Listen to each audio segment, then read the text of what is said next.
going on, family? Peace, light, and love. Happy eclipse. What's up? What's up? Or how are y'all feeling? Are y'all getting the business with these ascension symptoms? Because I know I am, man. I was feeling real good for a minute there. And then all of a sudden, I don't know, my energy just dropped. It was weird. It was weird. But I'm working it out and I'm feeling like optimistic and encouraged and ready to rock and roll out here in these streets. And we got a lot of intense energy that's going on out here. And I'm gonna go ahead and start diving up into it because thus far I am here on the scene solo dolo for just a second here, but I definitely want to talk about this energy right now that's going on. I wanted to try and save some of that information so that I don't end up repeating myself and shit, but they don't have to catch that shit on the recording, no doubt. But this energy right here is particularly special. And we are talking about this lunar eclipse energy. This full moon is positioned under the zodiac of Scorpio. And Scorpio is that mysterious, intriguing, secretive type of energy. And it is being eclipsed. So we go see this like it's going to be on steroids. It's going to be intensified. Peace and light, Aquarius Moon. I'm just getting people hip to this energy of this Scorpio moon that we are about to be experiencing. It is powerful indeed. How are you today, love? I'm all right. I'm sorry. I got in the middle of cutting my hair, so I'm like, I'm just gonna come on here as is so I can finish doing what I was doing. So, real. but it is what it is, though. It is what it is, fam. Listen, that's real soul family shit right there. She said, I'm gonna make it work. Right. I'm getting there. That's what's up. I appreciate the love at the end, but for real. But man, I gotta tell you, this is a good day to probably stay in the house and attend to shit like that and be out of the because this energy, sis, is God damn it. Yes.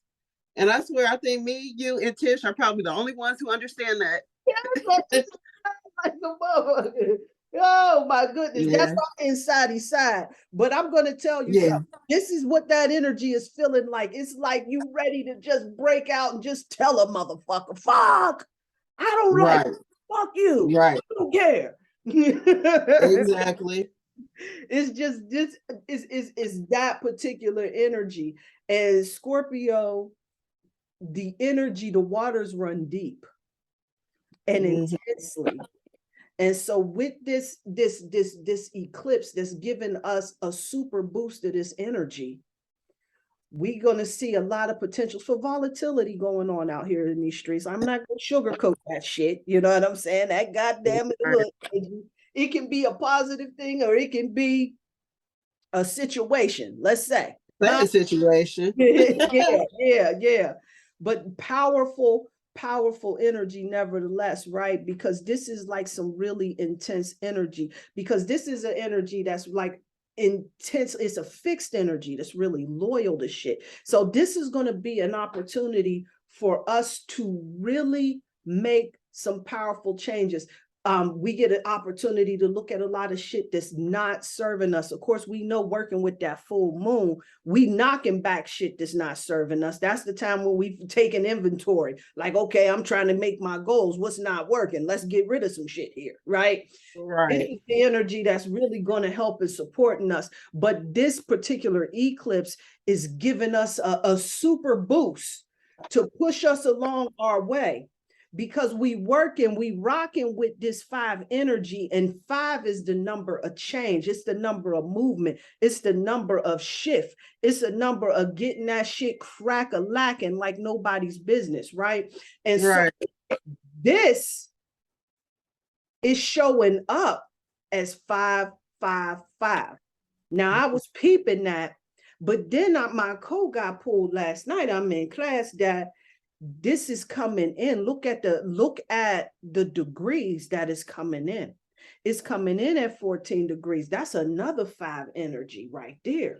So we talking about getting a powerful boost, a lot of assistance with changing, with shifting, with making the moves that we want to make. And this shit is getting gangster, right? The universe is letting us know some very getting us to really start paying attention. The universe is turning on the lights, letting us know this is really a time for us to pay attention.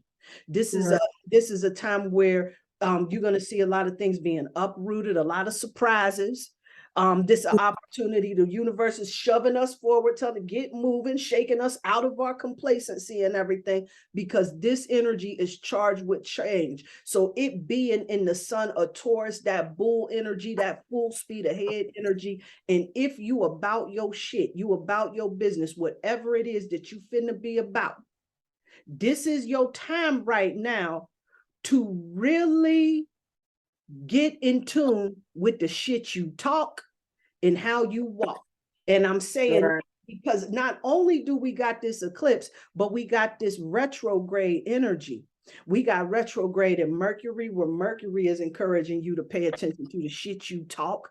We also know about like all of the communication breakdowns and all of the and shit with travel that gets all twisted and disjointed and all of that. But one of the main things that I like to talk about, where Mercury retrogrades gives us an opportunity with, is that player hater that sit on our shoulder, that tell us that you can't do it, it's not for you, you know, maybe not, you know, that voice that convinces you, you know. Right. You know what I'm saying? But you ain't the one. That's for somebody else. That's for somebody else, nigga. You know, you can't do that. You know, that's too big for you. You know, I don't know about all of this shit you talking. I ain't seen nobody else doing that shit in your circle. And hell, how that ain't gonna be received well. You know, getting rid of that cat that's sitting around and shit. So, you know, this is just a powerful time. It's almost as if the divine is giving us a great big boost, a shove, a push, a nudge in the direction that we want to go in. And so we can really get in tune with what it is we trying to do, what we trying to be. So now this is a time where a lot of folks is really starting to get like educated in the things that they trying to do, mastering their crafts and shit like that. You know, a lot of folks is coming online. We go see a lot of downloads that's gonna be coming through out here in these cosmic streets. And I'm here for it. And I was just sitting back, like studying and spinning on that 5 energy, like, oh my goodness, man. That 5 energy is also connected to the Hierophant card. And the Hierophant card is all about like the establishment. You know what I'm saying? Structure, how it's always been and shit like that. So you know, this is going to really give us an opportunity to take a look. Maybe some folks is going to be exposed in these streets, you know, because Scorpio energy is definitely big on, you know what I'm saying, secrets and disclosure and shit. Like right. Say truth. Yeah. What's up, brother Dante? What's crack-a-lacking? How you feel? Yeah. Well, you know, I can't pull you off mute, but you know, I just wanted to say what's up and whatnot. But you know, we sitting here chilling, chopping. He didn't even pop up on my screen, but there you go. Hey, brother Dante. What's up? How you doing? Hey, chilling. Right. Chilling. All right. Yeah, just chilling. All right. All right. All right. Hey, do anybody get any? I know this is a hot time where Dreams has been off the hook. Downloads have been, you know, just deep and going there. What, anybody been getting anything that's been really something to share? At the end of the day. Peace, ladybug. Hey, Goddess Rock. Goddess Ra in the house getting situated. So, you know, we gonna let her do that. But here's what's really crazy is that I have not been completely able to remember my dreams. And Brother Dante gave me a technique and I remembered it after I blew it. So yeah, I'm like, hold up, he told me to do that. I tried to go back and recapture and shit. You know what I'm saying? I'm laying back trying to go back into that little alpha state mode and shit, trying to catch my dream. And, you know, it was late. I said, well, I'm gonna remember to do that next time. I'm gonna have to put a note on my nightstand or some shit to try to, you know what I'm saying, make sure that I'm not getting back. But I have not I've been able to remember my dreams, but then once I get up, it's really weird. Like I can catch the feeling of it, but I can't remember the details, you know. What's up, lady? Goddess Ra in the house. You situated, lady? How you feel? Hello. How are you, ladies? All right. Oh. I feel lovely. Yes. I was a little lazy. Yeah. But feeling a little lazy, but then, you know, feeling peaceful and lazy. Hey, that's a good place to be in sometimes, you know. I know. I'm telling you, I was just talking about how powerful this energy is, especially for those of us that got heavy Scorpio placement on the charts. Your Mercury's is going to be activated. Look at wherever Pluto is. If you can pull your charts up and see where that shit's at. And this is going to give you a clue to like where a lot of your activations is going to be at right about now. So this right here, y'all, this right here, this is show and prove time. This is an opportunity to get in alignment. And the divine is just creating all of the energy, all of the support that we need to move in the direction that we need to go into. So you're going to see a lot of folks that's going to be able to get a handle on these addictions or any other tricky relationships that they have that was kind of having them on the short end of the stick and shit like that. So it's a gangster time. I'm going to take full advantage of these opportunities. I got a lot of shit. I got a list. Anybody got any powerful like rituals or any of the works and shit to do for this particular full moon? No, I don't have anything for this particular full moon. I can't say that I do. I'm still looking for what I want to do. I'm still looking for it. Shit. I am all excited. I'm like, you know what I'm saying? I don't know. I think that's because I was going through astrology charts, and when you kind of an astrology nerd, you know, you get excited about this type of shit, right? So, you know, I'm getting all of my crystals, all of my jewelry out because that Scorpio energy brings that magician, that magi energy. So all of your magical tools and shit like that get a super boost of a charge up under this Scorpio moon. So I'm going to definitely have my shits out there working with that. I'm going to collect me some of this water that's up under this Scorpio moon so that I can make some house sprays and so that I can make some shit to spray my plants with and any other shits that I think might need some extra magical Scorpio, mysterious, intriguing type energy. You know what I'm saying? Bringing that vibration in there. And because, you know, one of the essential oils that I rocks with when I'm dealing and working with Scorpio energy is jasmine energy, geranium, frankincense energy. You know, I like to bring that in there and everything. I was fucking around playing with zodiac energies and shit when I was making little baths and shit like that. You know what I'm saying? I fucks with it, you know? Yeah, those are all of my scents. I love all of those. That's what has been my favorite since I was a little girl. So Yes. I always have some of that. Jasmine. Mm-hmm.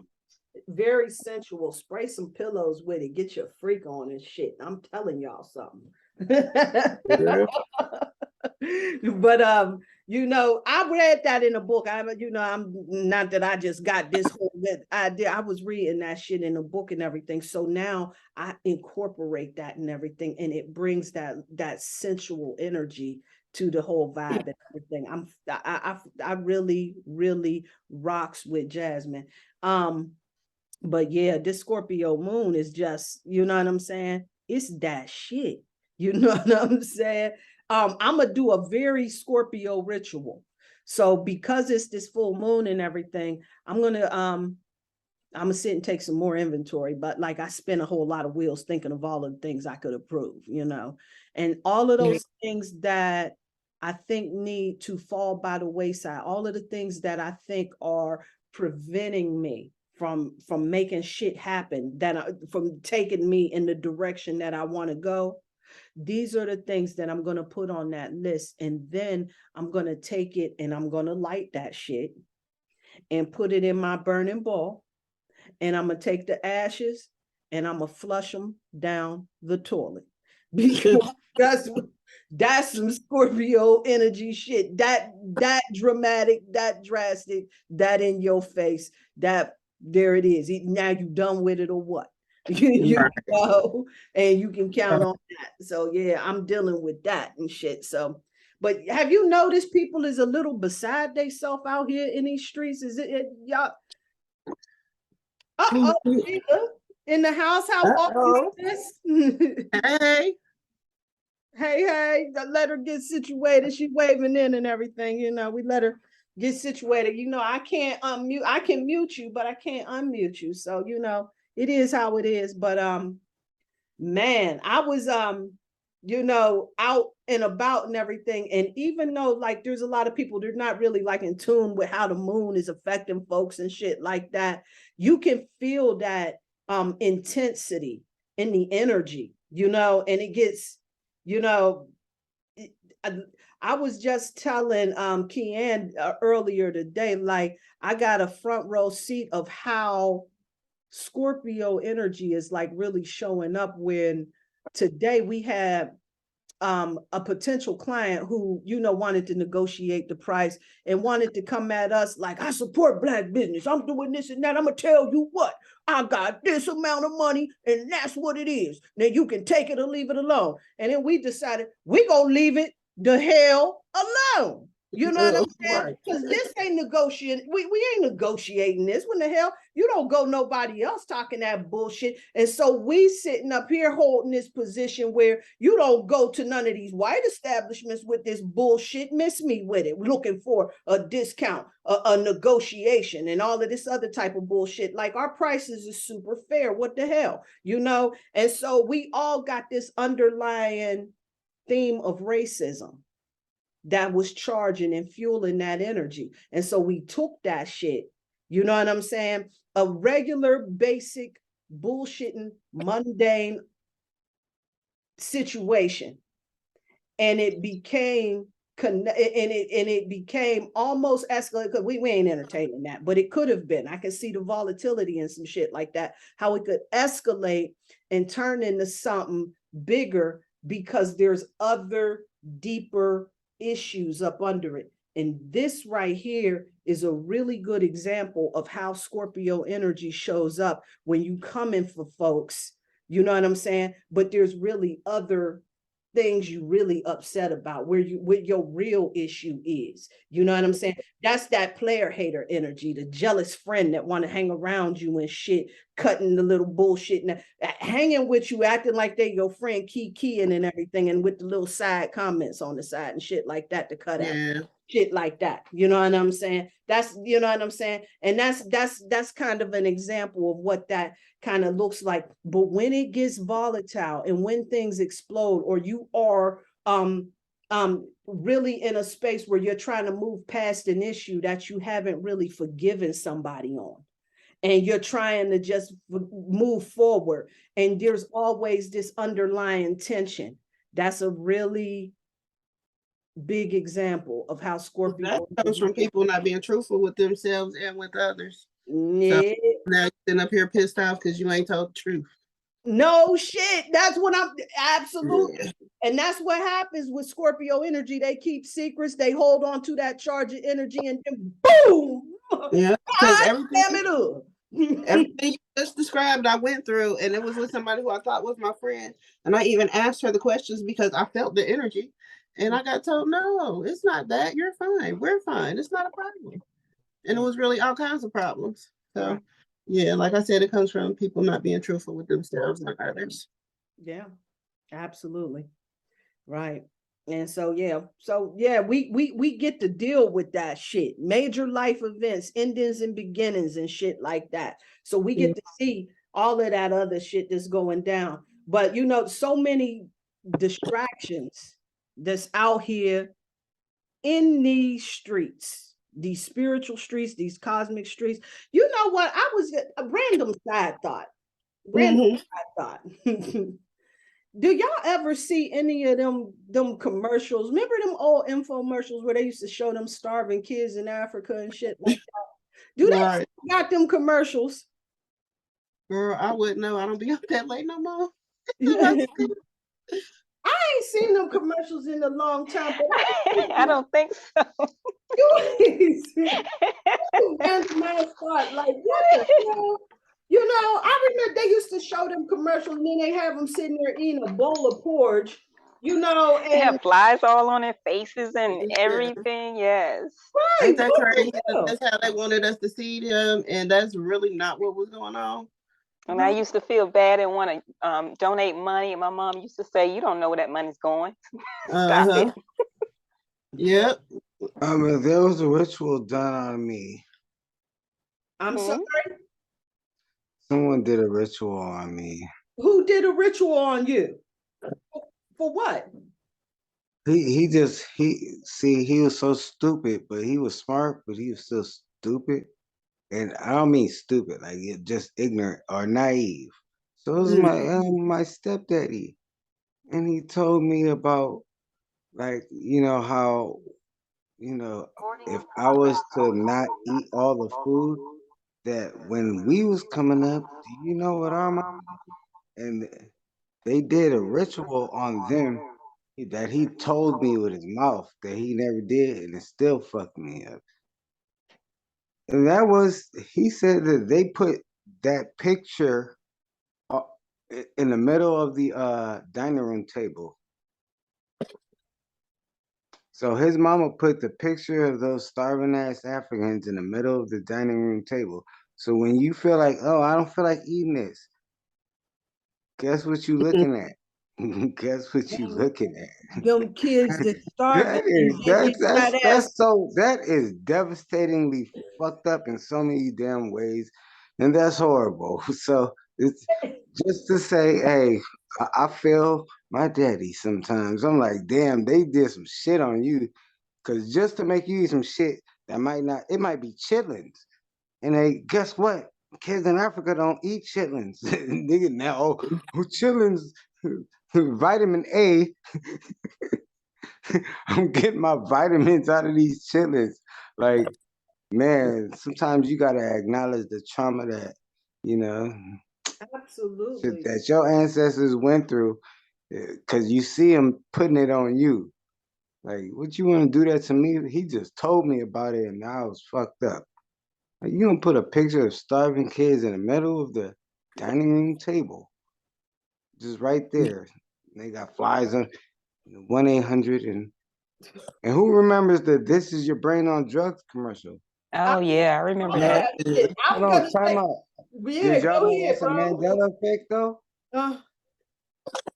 With that commercial? Yeah, that commercial became a Mandela. What, where they crack the egg and shit, and she'd be like, "This your brain on drugs," and crack the egg? Yeah, so the words got changed around, and now the reality has changed. This is real shit. So now they say, "This is drugs. This is your brain on drugs." Any question? Yup. But they used to say, "This is." They used to say, "This is your brain." This is drugs. This is your brain on drugs. Like it used to be more complex. Yeah. Now, you go look, try to find. When you find that commercial, you're gonna feel like they're missing a whole sentence out of it. And yeah, I remember that commercial for sure. That fried egg and all that.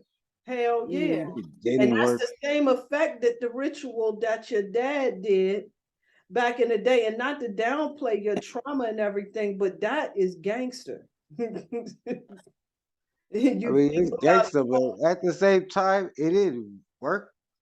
So, like the shit that he did with the food fucked me up way more than the brain on drugs shit. And they fried the egg. I didn't give a fuck about that fried egg as much as I did when I was hungry. And the nigga told me there's people in Africa with flies on their face and they giving money to them. You know what I'm saying? And y'all ain't giving money to nobody. That was never the whole ass reality, bro, that they just get to put in your head when you a kid. That get to And follow what the you hell all the was way. that shit that was in them balls? What the hell was that shit? Like oatmeal or some slimy Nigga, stuff. that Yeah. was Like their this is what they're eating? Yeah, that shit on the Matrix and shit that they was eating. What was That's what I was gonna say. That's that shit from the Matrix. that was some bullshit. That was that less than grits. Like it was less than grits. Whatever it was less than grits. Whatever the fuck it was. It was less than grits. Because grits, nigga, I put some bacon and sugar and all type of weird shit that they used to make us do, and I eat grits. I don't know what that was. That was like pure. That was organic fat. You know what? I'm gonna tell you something. Priestess Arnidra, she pulled my coat to eating them grits, right? And she was telling me that her husband was had got her hip to eating polenta instead of grits. And when she was telling me that the quality of grits is like the bottom of the barrel quality, it's like, you know, the shit that they sweep up off the floor, basically, you know, and then they sell that shit to us. But the polenta is more of the cut corn and shit like that. And so now I've been going out and just buying the polenta at our little co-op that we got down the street. Okay, Shikasa. I'm gonna tell you something. I've been doing that for the past couple. She pulled my coat to that a couple of years ago, and I'm gonna tell you something. Those is the best grits ever. It's life changing. The juice is just much more. I want to say juicy, but it's not juicy. You know they hold more moisture. Let's put it that way. Hold on, they life changing grits. They life-changing grits. Your life will be changed. You will wake up and everyone will crown you king. And they will roll out the red carpet and everybody throws roses and shit. And they'll have a song called Dante playing. And niggas will make it the national anthem. I'm telling you, it's going down. I don't think Maya like me no more. Life-changing grits. I ain't gonna make it into heaven. I didn't know they could do that. Nigga, I thought I knew what was going on in these cosmic streets. They got some. Oh my goodness! But they got the organic chitlins. Ew. Man, ain't nobody eating no damn chitlins. The organic kind. Yikes! Vegan chitlins. That was a pig organic. Please. Hell, or organic chitlins is raw shit. This is it's sanitized. It's sanitized. Man, I did see a lady say she was making some vegan chitlins, and I was just like, I don't even eat regular chitlins. What the fuck is a vegan chitlin? I'm cool.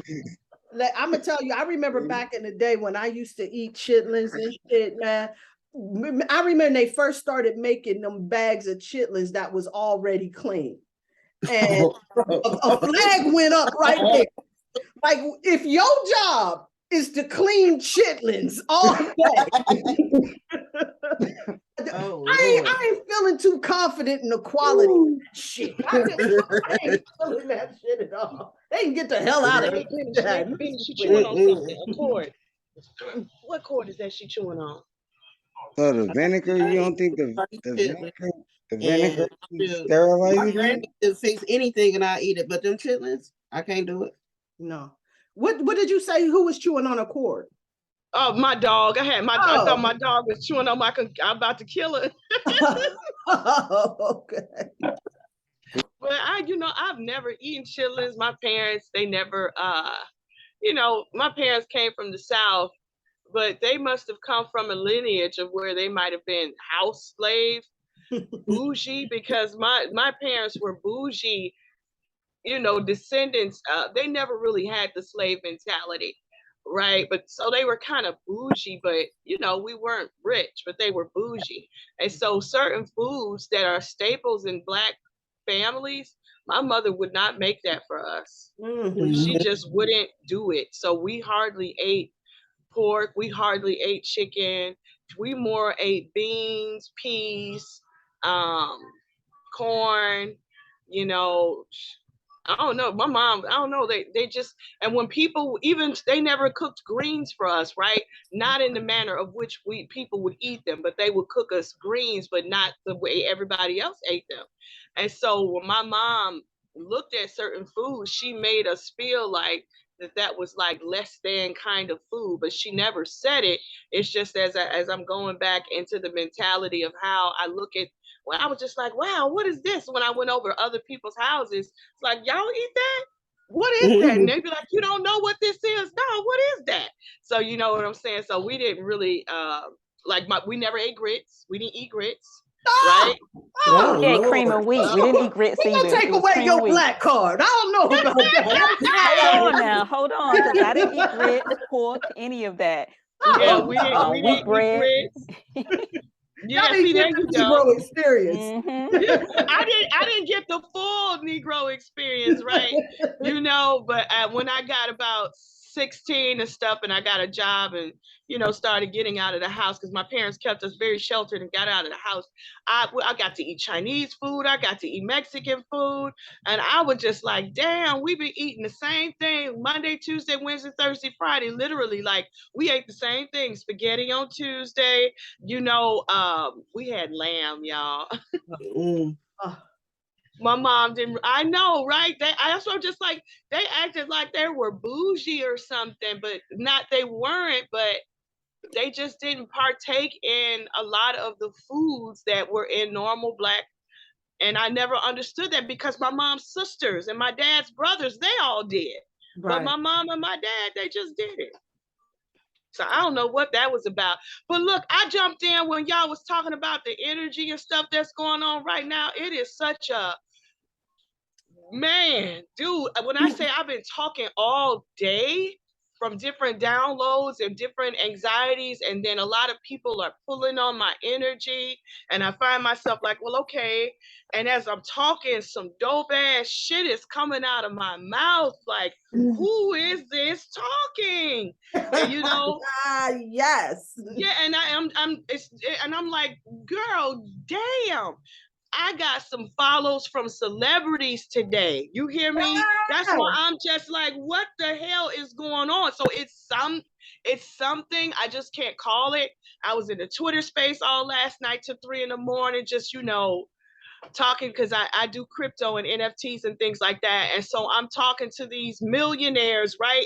And my Sheila voice, and I'm just like, look, and y'all ass need to temper y'all motherfucking emotions up in this space, and I'm talking, and they're just like, please give us more and all of this other kind of shit. And I'm like, listen, I'm so tired. So for me, everything is pulling, and I feel like I gotta make a choice on what to give my attention to, because it's divided, and it's just like I'm trying to meet the demands of everything. And it's just like my memories, right? My memories on Facebook and Instagram, I use them to program my now. When I make posts or anything now, I say it's for my algorithm. So this same date, 2014, I made a post and said, peace and tranquility are my new distractions.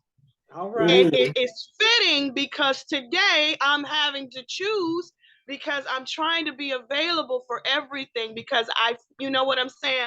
But it's just pulling me, it's stretching me too thin. So it's that's how it's showing up for me. I don't even know how to explain it or what it is, but to the point that I have to breathe. Like even now with y'all, I'm like, I'm trying to get my earpieces together. I'm like, I'm my people. And now Miss Blue finna come on and, in a little bit. I'm like, Wow. I gotta catch my people. I'm trying to catch hold of everything. And it's just like I told myself on this date in 2014, Sheila, slow down. Temper yourself. So when I was telling them to temper, I'm the first partaker of whatever words that come out of my mouth. So all of these words are for me. And so, for the month of May, like I said, or I don't know if I told y'all, but May 1st, I woke up and I heard, may I? May I? And I'm like, well, yes, you may. I'm like, and who are you? And it was my higher self.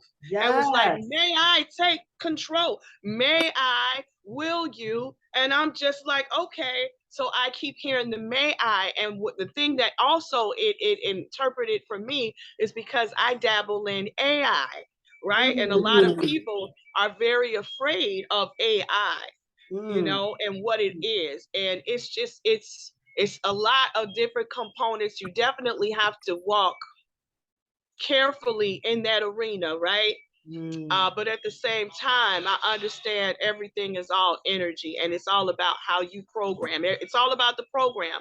It's all about saying the right words and using the right codes, even with yourself. So that's what's going on with me, with all of this energy. I wanted to hear what was going on with the fam because I have to gather myself. And so for this month, I just keep hearing, may I? So it's a courtesy to it. It's an etiquette, right? My higher self came to me with courtesy. It's like, may I? So I'm like, okay. So there's an agreement there that you have to make, that I'm having to make with allowing my higher self to be. Because I was just trying to do it all, and I need to go somewhere and sit my ass down somewhere. Wow, man, that is extremely powerful. And it's funny because when you were talking, the card that I pulled was the disseminating moon card, which talks about taking time out to breathe. So show what I'm having to do. Surely on all point with that. And I was just telling them, I'm all excited about this energy because it's so intense. Scorpio energy is so intense, but this is game up energy. This is activation energy. Like Scorpio ignites the magician in you. You know what I'm saying? And a lot of folks is going to start being put online. Even dead folks is getting downloads and waking up and shit, and you starting to see some profound wisdom show up on the stupidest, the most idioticest ass. Now let me quit it. But yeah, for real talk. You know what I'm saying? On the dumbest asses you ever seen in your life, and now they start talking some profound wisdom, know. And so this is that time for activation. But the thing that's really, because I like that numerology aspect of it too. They come together, and for me, numerology bringing them light codes and shit, right? And so yesterday, Ms. Blue was telling us about how Taurus is coming in at 14 degrees, and 1 and 4, of course, is 5. And 5 again with the energy on that day. It's a 5-5 day in 2023. We know it's a 7 year, but 23 by itself is another 5 energy. That's all about movement. That's all about change. That's all about action. That's about activation. And we talking about activation in Scorpio energy. We talking about people stepping into some major gangster right about now. And that's why I'm super excited about this shit. It's so gangster. And I don't know how many people live on the East Coast that's under Eastern Standard Time, but here, where I'm at, I'm under Eastern Standard Time. That eclipse take place at 11 14. Now let me go there, because Scorpio's number is 11. And 11 is that transition gateway energy, right? This is all about you being able to walk through this portal, walking through that gateway and everything. And again, that 14, it adds up to the number 5. And 14 is also in alignment with the temperance card. And temperance is all about making sure that we got our animal instincts in check, right? So this is all about in the realm of addictions and shit like that. Any of the shit that we overindulge in that doesn't serve us, it's a time for us to get that diet in check and stop a lot of shit before it happens, because you do know Scorpio is that energy of dead.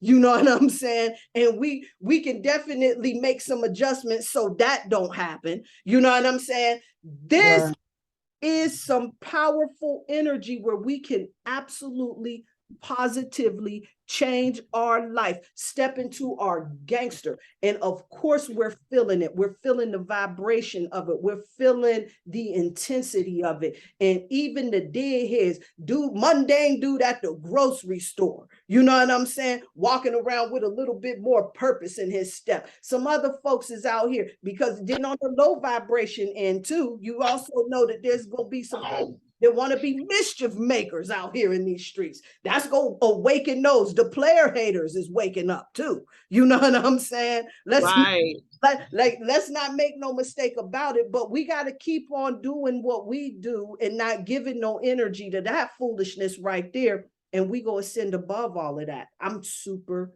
stoked. Yeah. Super stoked. Yeah, that's dope. That's exactly what's going on. Because I'm like, I don't know what's going on, but I'm being, it is such a, all I can say is it feels like an anxiety, but what it is, it's more of an ignited passion, and then everywhere I go, or every time I'm speaking, it's like, oh, we can feel you. We feel, we love when you speak. We feel. And I'm just like, okay, and because I'm just, I'm just me. You know what I'm saying? But I feel, I don't know. It is a lot when I'm lost of words and I'm just left feeling myself. You know what I'm saying? Trying to determine, the best thing that I can do at this point is stop and breathe. But it's funny, well, not funny, but I'm glad you had mentioned the numerology, because for the past 3 days, morning and in the nighttime, I have caught 12:34 on the clock. Every time I manage to grab the phone, it's 12:34. So I see that as 1, 2, 3, 4. I see that as sequential order. You know what I'm saying? So I'm like, what is this? What's going on? It's some things finna come into an alignment. It's for the last 3 days. And I said, what the hell are the odds that every time I grab the phone is 1, 2, 3, 4. And so because it speaks to me so much, I just immediately go into prayer affirmation and I start saying everybody's name that I know could think of. I got the remix in their family. I'm just going, trying to catch everything in that minute, because that's all I was prompted to do. You know what I'm saying? And I know during this time, a lot of people are also breaking away from things. And so, I've been seeing a lot of things, particularly in the Twitter spaces. And no, I can't talk to you right now, honey. The Twitter spaces and whatnot, and different things. And, different arguments are happening on one front and then on the other front. And one of the things I know is that when you are able to see the disconnection, it's for you to see and to understand. To me, that means that everybody can't go where you're getting ready to go, and it's being brought to your awareness at this time, so that when you are in a different position, but the people that you were once with are not there, to be not dismayed about what's going on, just continue to go. You know what I'm saying? So it's a lot of that kind of stuff that's going on. But that 1, 2, 3, 4, that's what I've been seeing. Yeah. I'm excited for you. Divine order, love. Divine order. You know it. Y'all know who Isaiah Washington is? Wait a minute. I know that name. I know that name. That brother that got fired from Grey's Anatomy, he used to play on Grey's. Yeah, the black doctor. Right. He followed me today. Yes. Ooh. I love that man ever since he was in Crooklyn. Y'all don't. Yeah. All righty now. Oh, no. I know, right? And I'm just like, wow, is this really him? What you following me for? Yeah. You got the juices. You got the power. Absolutely. No, why not? Why shouldn't he? Absolutely. I know, right? He probably just heard me speaking in the Twitter space because one thing I do know, somebody from, I guess there's a speaker named Gary V. I know who he is now, but he's some motivational speaker or something. I was in a space speaking. I go into these Twitter spaces and I speak, and it was like 14,000 people. That was a lot of people, but because they ain't in my face, I'm talking like to them like I talk to you all. Right. So it's no big deal. Apparently he had some team members in there and they reached out to me. So I have a Zoom call with them next week.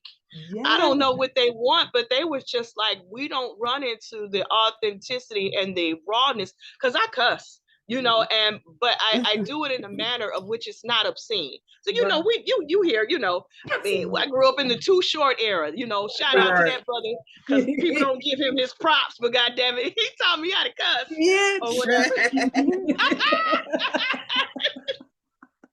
Hey, he was my favorite and my mother's favorite. We bonded over Too Short a lot. Man, you know what I'm saying? Too Short came out in the 80s. Man, Too Short was doing his motherfucking thing in the 80s. So anyway, they reached out and I was just like, wow, this is so weird.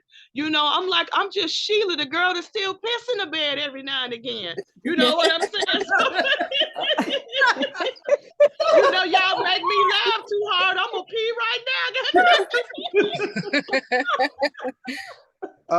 I would like to say that all the way to the 9th grade, I peed in the bed. Oh, wow. There you go. There go my brother. Thank you, Dante. I'm Dante. I'm a pissaholic. Dante, I'm a pissaholic. I anticipate this picking up soon. I didn't know that was possible. I thought I had something wrong with me. You shouldn't have said that. Sometimes you gotta throw a joke out there, and you're gonna find out somebody might be. I'm like, what the fuck is wrong with me? It's just like it's in the night. When I started being very open about that, it was so many women coming to me about their incontinence issues. You know what I'm saying? Because my mom just beat my ass my whole life until she said, "Oh, fuck it." She, you know what I'm saying? Put her ass in the bathroom. So when I tell you niggas I slept in the bathroom, my mama put my ass in the bathroom. I was that mom. That's who I was. I did not. Thank you for saying that, Shakesa. Thank you for saying that. Yeah, I know. Listen, I'm gonna tell you something. I just did the best that I could with what I knew. And this is what I thought was the way to deal with and address. Your hair is sharp. I love it. It looks beautiful, Ken. Did she just whip that shit right there? That was magical shit. Like that. Yeah, I was channeling my mama. Yeah, and you look just like her too, right? Right. Well, thank you. I made this new hair oil, so it got my hair looking right. I haven't straightened my hair in 2 years, so I've been loving it and trying to see what's going on up in here. That's why I just had to cut off all them dead ends. It's been 2 years. There you go. Well, it looks beautiful. It's very, very, very nice. I love it. Well, thank you, ma'am. Yeah. I said my little concoction you whooped ass. Oh yeah, I whooped ass when I was. I didn't play that shit. It caused me a tremendous amount of distress, and I guess I thought that was a way that I could control that shit. And thankfully, like my daughters, they didn't have that issue, but my nephews did. And I used to hate that shit. You know, My mother hated it with her soul. So that's why I want to hear how much, because I don't hold no qualm against it. I could imagine coming home and your whole house smell like piss every day. That's pretty much what it was. My mother hated it. She was such a clean and everything in neat and order, and she loved company, but she could never have it because she had this pissy child. So she hated it, and she tried to balancing beat it that out up. of me. You were balanced. You were balanced, not like that. Not to just be, coming up with a cop out, but that was balanced for her though. Like sometimes you need to experience things that ain't in your control, and I've been definitely experiencing that recently. That it's just not in my control, and you just gotta sit there and watch it.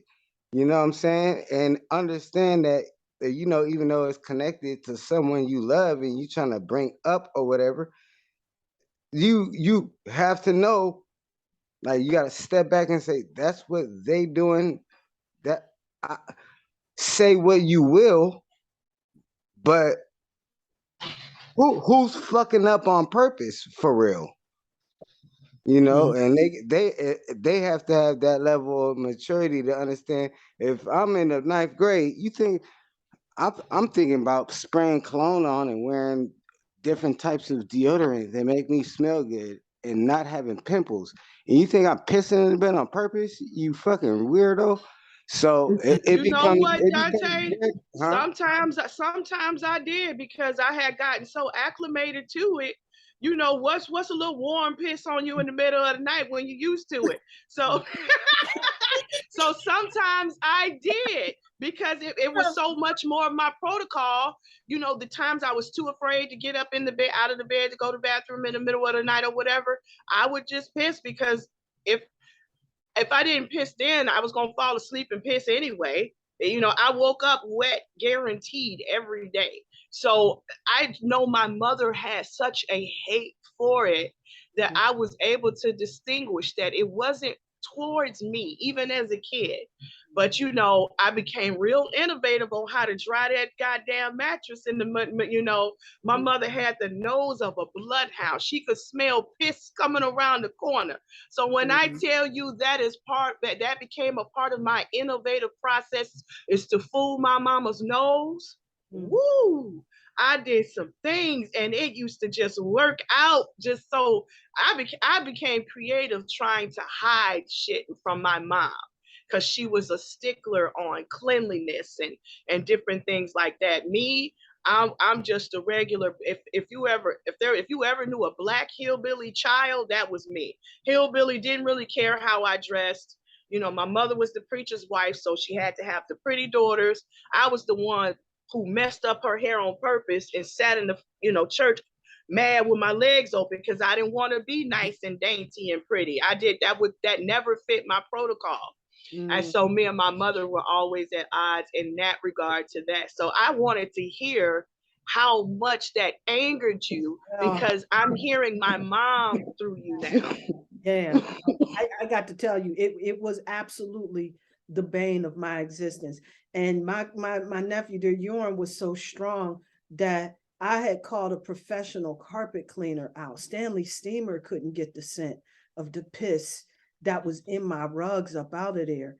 And and I love my nephews very much with all my heart, but I really thought they was trying to fuck with me on some levels. You know what I'm saying? Yeah. Because who's, you know what I'm saying? Like at this point, like you don't know you got the piss, nigga. Come on, you can't feel that. I know I do, nigga. What the fuck is the matter with you? Why you want to come over here and piss on my kid's bed like that? You know what I'm saying? So really upset me, and then it would make me feel bad, because I don't want to treat, I love my nephews and my niece like they're my children. So to have him come to my house and make him sleep on the floor on a blow-up mattress, it made me feel, it really just intensified my emotions. You know what I'm saying? My mother didn't give a fuck. Right. It made me feel bad. I cared because I didn't like putting him on there. So that made me feel bad. And when you in a space of feeling shame, a vibration low like that, you know what I'm saying? your next course is anger for whatever reason, irrational. Yeah. That's what she gave me, is the anger. Yeah. And that's wild, because I took a completely different route. Like, I had a kid that just kept pissing all the fucking time. Like, I don't think he stopped until he was maybe about 16. But what I found out, you know what I'm saying, instead of beating him to death, well, not to death, but, you know, beating him out of pissing in the bed all the time, because I know it didn't work for me. So I'm like, well, you was beating the piss out of him. That was your problem. So, beating the piss out of him. You should have stopped doing that. Beating the no, piss I out of him. didn't. That's what I'm saying. I didn't take that You route. I went to didn't his beat it into doctor. him. Like, we had to figure out what's going on. Like, why is he pissing in the bed? Because he's too old to be pissing in the bed. And when he broke it down to me, the science behind why my son still pisses in the bed, you know, it was easier to digest. You know what I'm saying? I wasn't What was the upset with science? him because it was something that he could not control. Smaller bladder. Yeah. No. What was the science though? Because I went to the smaller ninth grade. bladder. Yeah, his bladder was small, and he grew so big, and his bladder didn't catch up, and he could not fill it. No, okay. I don't know. I'm just trying to, just trying to apply it to me too. Because I'm like, I've been skinny all my life. I'm still skinny, like just like I mean, I he got was skinny too. His nickname was Little. We called him Little. So I'm like, what's okay? Because I'm just trying to apply it to me too. Because it didn't make no sense to me when it was happening with me. Because it's like, I don't plan this shit. That's what your parents don't understand. Like, Will Smith was right on that part. The parents didn't understand that. Pissing in the bed, I don't know how you know what I was just laughing about 15 minutes ago, because 15 minutes ago, this became about piss. This is hella funny. It is. It's hella funny, right? Because I got my grandson on the no. I got 2 grandbabies on the no-fly list. Those are 2 Negroes that will not be sleeping with grandma. You don't get in the bed. I don't give a shit how scared you are. You know what I'm saying? They make the pull-ups for those that age. They make pull-ups for that age now. And they came out right. Fuck out of here. But you gonna spend like $20 on some pull-ups for. You not put no goddamn pull-up on. Not on my get a trash bag. Goddamn pull-up. You know what I'm saying? But you can do Listen, I learned so much piss magic from I'm listening to me. When I tell you there's so much magic in piss, and this is just from my observational awareness from being a pisser, right? You know what I'm saying? My energy controlled my home, and that's what my mother was angry at. You know what I'm saying? My energy was dominant over everything, and it was because of piss. The piss, yes, and that's what my mom was angry over. I know, right? I can believe that though. I swear, as funny as I thought that was, go back in your memory, and we're gonna talk about it next week. But remember, if you was a pisser, Dante, we already there. It's right there. Go back in your memory and equate that to some magic and see how magical that shit was on a whole nother level. Man. You go back and do the science now. See, we was just pissing then. Now go back and do the science. Hey, you know what? There is some powerful cleansing science. And I'm going to tell you something. See, water is connected to the emotions. So we can sit back and really pick that shit apart. I'm going to sit back and take myself back. I remember I was watching the electric company as a kid. I had to be about like 5. I'm watching the electric company, and my dad is on the phone, and I put money on it now, like hindsight, that he was probably on this phone talking about or doing something fucked up. You know what I'm saying? Because I was sitting there watching there, and I thought to myself, what would he do if I just sat here and pissed on myself? And I did, and I just sat there and I just pissed on myself, and he was mad as hell. I can hear him yelling your name now. Yeah, you know how he do it too.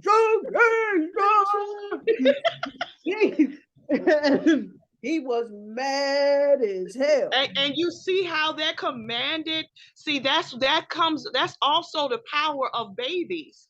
I was explaining this to my girlfriends that her and her husband still sleep with their 5-year-old son in the bed. And when I say he still act like a baby, This nigga still drinks a bottle. Stop. Now, to the defense of why that is, he is of a different culture. He is from Guyanese. And he said in Guyana, that's what they do. They on the bottle until they're like 5 and 6 years old. And so I was like, I don't give a fuck what they do. I said, let me tell you why y'all still wake up in the middle of the night and why this nigga run your house at 5. I said, because you sleep in his piss. He runs you. That power is only supposed to be for an infant. That's what gives you the quickening. But you've been living in the quickening for 6 years, bitch, and it is now running you down. I said, that boy is running you like he's an infant.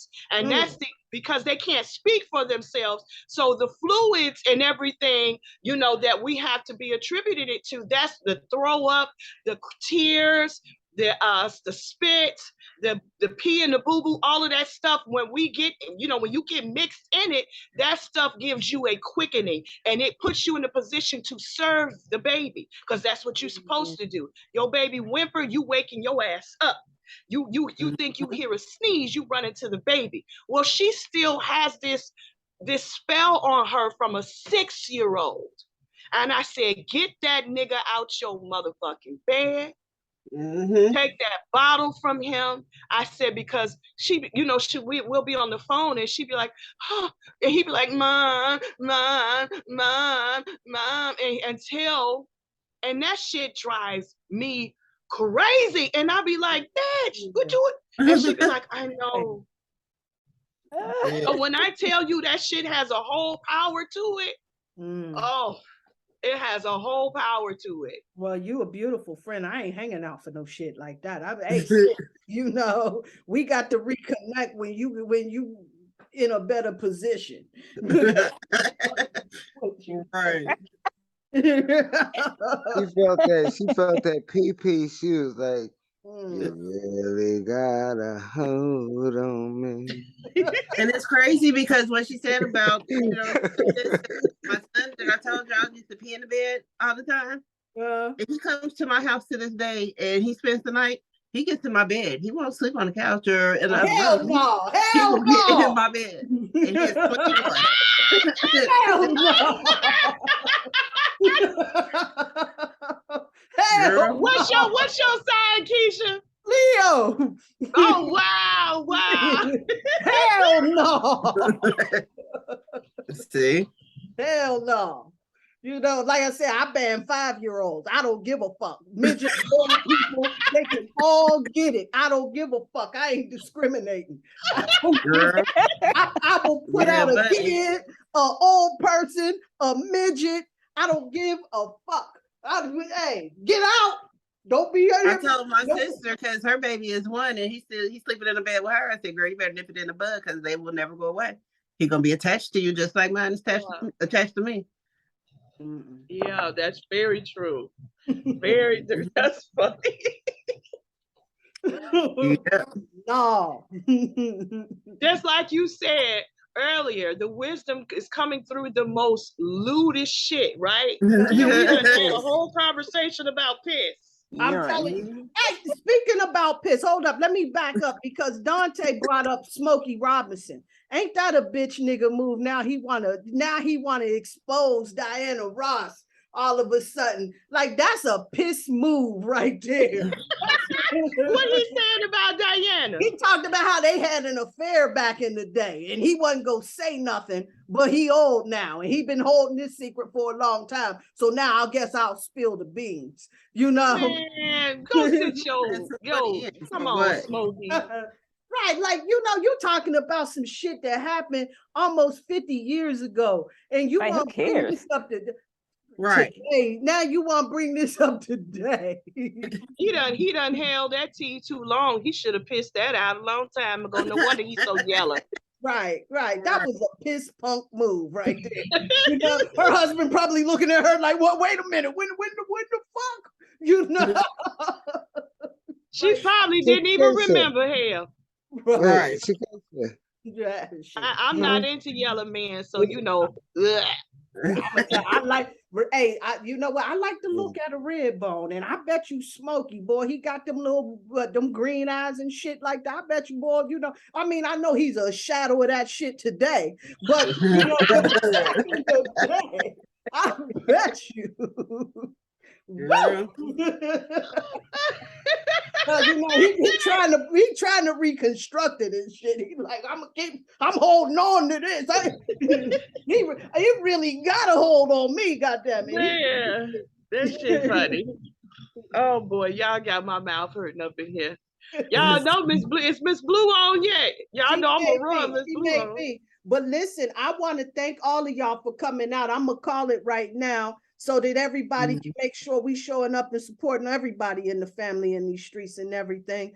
But yeah, ain't that amazing how the most randomest shit, you know what I'm saying? Open Man, up. I'm telling you, we can take anything, and you really have a real that's science, right? Metaphysics, and really being observant and really going into detail about things. Because I know a lot of other mothers would appreciate hearing this conversation, because it's kind of after like 12, you kind of be like, damn, my kid's still pissing the bed. You know, limited company comes over. I could never go to nobody's house, right? So I didn't have many friends. I'm sure I smelled like piss every now and again. I remember in 5th grade, I would get a whiff of piss and be like, but I changed my clothes. You know what I'm saying? It stays in your clothes. Oh God. And that shit was in my skin. Everything. Yeah, that shit, man, that's where they get the term genes from. When they talking about it's in your genes, they talking about piss. Piss can be in your genes. So you can change your pants, but it's still in your jeans. That shit is real. I'm just like, I'm flabbergasted right now. Like, hold on, wait a minute. You know, it's hard to let go of the P-boy or the P-girl fucking archetype. You hold that for a long time. That followed you. Wait, you was cool when you left the house. You was cool when you left the house. You got all the way to school, and then the sun decided to turn up 15 degrees. Now walk your ass outside. Oh, guess what? All over again, you smell like new old piss. How you do that? You smell like new old piss. Oh no! Oh, your shit is crossing language barriers, nigga. That's the kind of piss. That's strong. That shit is in your. That shit is in a more water. That shit's in a kasha. No, if you drink more water, it's more piss. Don't get the water. I'm gonna tell this one story about myself before you get off, and I ain't gonna never repeat it. I could not drink. My mother, I was always a very thirsty child. I'm still thirsty now. I have all the symptoms of like diabetes, but I never have diabetes. So I love water. I always drink. My mother said I could not drink nothing past 5 o'clock. And I had some mean ass sisters who would be like, Ma, Sheila drinking. I needed water so bad, right? And I'm going to look into the science behind that now that I'm talking about it later on. But I needed water so bad. Niggas, this is when I discovered where the clean part of the water come out the motherfucking toilet. I went to the bathroom and drank water out the goddamn Oh! Wow. When I tell you, this is why I understand I have a potty mouth for real, about the business. Yeah, potty mouth. Oh. I got potty mouth for real. My whole brand of myself is I use expletives. Now, after talking to y'all, I get it. I really got a potty mouth. I drank water from the fucking toilet. Literally, yes. Brittany Vibes said literally. Literally. What did it taste like? Oh Lord. Man, that shit was good and cold, God damn it. So it was filtered, right? Oh wow. No, well, it wasn't filtered. So, you know, you take the top off the toilet, and there's this tube that go down to fill up the toilet bowl. But it goes down. I would pull clean water though. Okay, yeah, that part. Okay, I was thinking the other part of the toilet. Oh no, hell no. I'll be dead to the motherfucker. I'm glad we cleared that up. I would have had to mute her like, sis, we really don't need to know this, please. I took that little tube out, and I realized when you push that black ball down, fresh water come out like a water fountain. Yeah. Shit, every time I was thirsty, I went in that goddamn bathroom and drank from the fountain of the toilet. You hear me? And I was renewed in my right mind and in my spirit, bitch. You figured it out. I did. And I did this for years because it was no way to explain my thirst and need for water. My mother just only needed to know that I didn't drink none. And that was another form of her hatred for the piss, the disdain that came with it. You know what I'm saying? Everything that she was subject to because of it. So I understand her issues with it. And after a while, she just stopped whooping my ass, and I slept on a lawn chair in the basement in the utility room. That's where the heater, the washing machine, the hot water heater, the furnace. I slept in a small room on a lawn chair from 14 to 17, maybe even 12 to 17 in the cold basement by myself. So that's where a lot of my trauma came in, from being separated from the family and all of that other kind of stuff, and you know, my aloneness and things like that. But now when I go back and look at it at all and just look at the whole perspective, like even I feel my mother now telling me she's sorry. You know, I feel her feeling bad, me telling y'all the story. She does. Because you know, we had mice down there in the basement part, and you know, she got a piece from me being in the basement. And that's kind of embarrassing for her, what I'm hearing her say now. But whatever, you know, I can make light of everything. And it was a lawn chair. I had pissed it up so much, the little pieces of the lawn chair had broken. So I was basically sleeping on concrete, just with my head and my foot up, but the middle part was pissed out. You know, and she had got tired of buying me blankets and covers. And so, you know, when you wash them, everything I wash had to be bleached. So when you bleach shit so much, it thins. So my covers had holes in them. So I was cold. And this isn't the type of person, my mother, she's not that type of person. So it was just something that she hated, and it nicked at her to the point that she, you know, I was ostracized my whole life because of piss, right? But then, you know, when I started to make light of it and talk about it, because what else are you going to do? Let it kill you? Shit. You know, I called my license plate of my first car. I got it personalized, and I called myself Puddles. You know what I'm saying? Stop it. I did. Okay. You know what I'm saying? And the thing that hurt me the most, that isolation, I used it. And I openly speak about it, and then all these women and people with these pissy problems, when I tell you, it got to be 1 in 4 pissers now. And a lot of their piss is related to mental traumas and things. I never discovered what mine is too, but I believe my shit is just genetic, because all my cousins on my dad's side, when I moved down here to Memphis and we got to talking one day, and I was like, shit, I still piss in the bed. Then one by one, everybody started talking about that shit. He was 21, he was this. I said, oh, so this my daddy shit, huh? Yeah. So it's from my dad's side, we some pissers on that side, whether it's drunk piss or just regular piss. We some pissy motherfuckers on my daddy's side. So I just chalked that up to being something genetic within my dad's side. But other people have real traumas and pains attached to it. And I was able to get insight. I'm telling you, I rode a trail of piss to wisdom. And it was just fucking amazing, the connection of it all. So I wanted to share that story, but since I went on in, I probably will never go in depth about that again, because I forgot I used to drink out the goddamn toilet, y'all. Oh God. Wow. At least it was the top part, you know. Yeah. And it was some of the best water I ever, because for some reason it was always goddamn cold, even in the summer. Yeah. See that? I'm not going to encourage y'all to drink no toilet Right, water.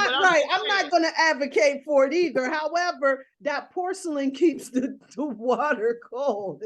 And listen, if y'all ever in the No, jam and you're thirsty, you can drink clean water out the top part of the goddamn toilet. It's just for survival purposes only. Hey, you know what? She may be breaking down some science because, man, these fucking cosmic streets, boy, it's looking like we about to see some crazy ass events. So, Yeah, we are. Hey, how about this though? Now I'm getting bombarded because I was gonna say something earlier about something else, but then something else just hit me before I said that something else, and that is the connection between being pissy drunk. Because alcohol is spirits, period. And I'm seeing that. Come on here. I'm seeing that in 3D. I'm seeing that in 3D. Hey, I'm seeing that shit flip somebody that I know like in front of me. Like it's making me flip. Like that's why I haven't yeah, I'm dealing with shit as of currently. Like you can't see somebody lose it in slow motion and then you're trying to talk to them and you watch them just lose it. Like that shit is real shit. But being pissy drunk, I believe that's when you hit the threshold for real, when you just the spirits took over. So that's the threshold. Like that's when you hit the threshold, the finish line of, oh, you not you now. So you pissy drunk. Because that's that's out of anybody's character. If you have a character to maintain, it's gonna be I don't pee on myself. So that's almost a marker spiritually. Absolutely. Now you gone. And then once you pissy drunk, you do all type of strange shit when you pissy drunk. You can pee in the street and say, what you looking at? Come suck it. What you looking at, motherfucker? And just somebody walking by, some old ass lady that ain't interested in sex no more. And you know, I'm sorry. I'm just freestyling. This shit is just coming out. It's coming out. It's just coming out. I didn't mean to make that a joke like that, but that's real shit though. Like really, like being pissy. A lot of the elders that are pissy, they have real loose lips. And that's when you get older. And that's when you get your most wisdom. When your ass is old enough. Spirit is flowing. You can't even control that no more. That's when they got their most wisdom for the average human being as you look at them. Like senior citizens. Now you wearing a diaper, but now you're your smartest. And then that's when you get attacked by things like dementia and memory loss at the same time. Now that shit's coming at you. Trying to say, oh no, don't be trying to go having somewhere. enough water. That's why if we don't get our shit together now, we not gonna make it. We're gonna be pissy, fucked up. That's the moral of the story of this whole fucking thing. We just came with, now we got it right. We gotta get it together before we become senior citizens. Because I think that might be the threshold. Once you become a senior citizen, you can't. That's why people say, when I get like that, just kill me. I hear people I know saying that. My parents have said that. They said if I get to the point I can't get myself to the bathroom, then put me in the home. I'm not going, you know what I'm saying? It's why always that gotta be it though. I've been in worse situations than nigga, I came in pissing on myself. So now that you're an adult, I get it. You know what? I want mine to change mine. Hell, they change my bed sheets to this day for me when I be like, oh, I'd be like, could you please? I'll pay you, just please. So I know my children, but my parents and older generations, they have all said, no, put me in a nursing home. If I can't get myself to the bathroom, put me in a nursing home. And I don't know what it is about that. Think about that though, but think about that. But they're smart because they've been through more shit. So they're so smart that they said dying is better than peeing on myself. That ain't heavy. We don't know what that means. Well, for me, I'll pee on myself right now. Right now, while I'm on the phone with y'all, I will piss on myself and just not say I'd rather die. Like when they get this talking like that, that mean they done figured some shit out. And half the time it tells some shit that they can't tell us because they think we can't wrap our heads around it. Just how we feel about so-called people that ain't so-called woke or whatever. Like, and sometimes you know that, like, you can't say certain shit around certain people. So they might. That's when they hit their threshold, but they don't have no way to explain that to you. But they're like, I figured it out, and I'd rather be dead. Like, what you talking? Like, okay, I peed on myself. Kill me because I peed. Like, I don't think I'm gonna go out like. They look at I that think as a I'll way stick of them around, not but being self-sufficient. You I know, started off if I pussy. can't clean myself, if I can't do my because that's intimate, right? That's sacred and private. And if I can't do that myself, then they have determined that that's the threshold that they would rather not exist in as a burden to themselves or as a burden to somebody else. They would rather be the burden to the stranger, right? Because at that point, if you're not controlling what comes out of the bottom, you sure not controlling what's coming out your mouth. And so this is where you get a lot of the angry and a lot of the bitter and foul mouth speaking elders. You know what I'm saying? Because everything is free falling. That wasn't dealt with, it's just coming out anyway. So if you had issues, they're just coming out of your mouth because you're not able to hold you're not able to hold your eliminations, your waste things out of your bowels and out of your kidneys. You ain't able to do it out of your mouth either. So if I'm old, I don't want to sit around and abuse my children and my grandchildren and say, because I had a one family member who was just like, man, fuck y'all all day. You know what I'm saying? So it was an angry process. It all depends on how you healed and lived or what you addressed as you get old. But the piss tells stories. There's pissy stories. I said I was going to write a book called Pissy Stories, but it tells a lot of stories. That When shit's you gonna go to work. the You hospital, gotta do they it be like, before piss in the cup. And they would, the first day, when you go to even emergency that. room, they be like, piss in the cup. Thank you. I didn't even think about that. It's a lot they can tell from the piss. I'm gonna tell you something. I'm getting And so that's much to see if out of you're that. under the influence. Like, have you been? What influenced you, right? Because the main reason, when I think of a piss test or pissing in the cup, immediately the first subconscious response would be like a drug test. Period. To see if you are under the influence. So you don't have to smoke weed to be under the influence. So that means that's showing you, pointing again, that there is something in that piss, like, because it's water, right? And water is information. So however you feeling when you let that piss out, that's in the piss. You can freeze the piss, and if you mad, it will be a mad emoji in the piss. It will be a mad yellow piss emoji. If you can program water, why would piss be any different? It's already programmed because it's in you, so you already vibrating. So like when your heart.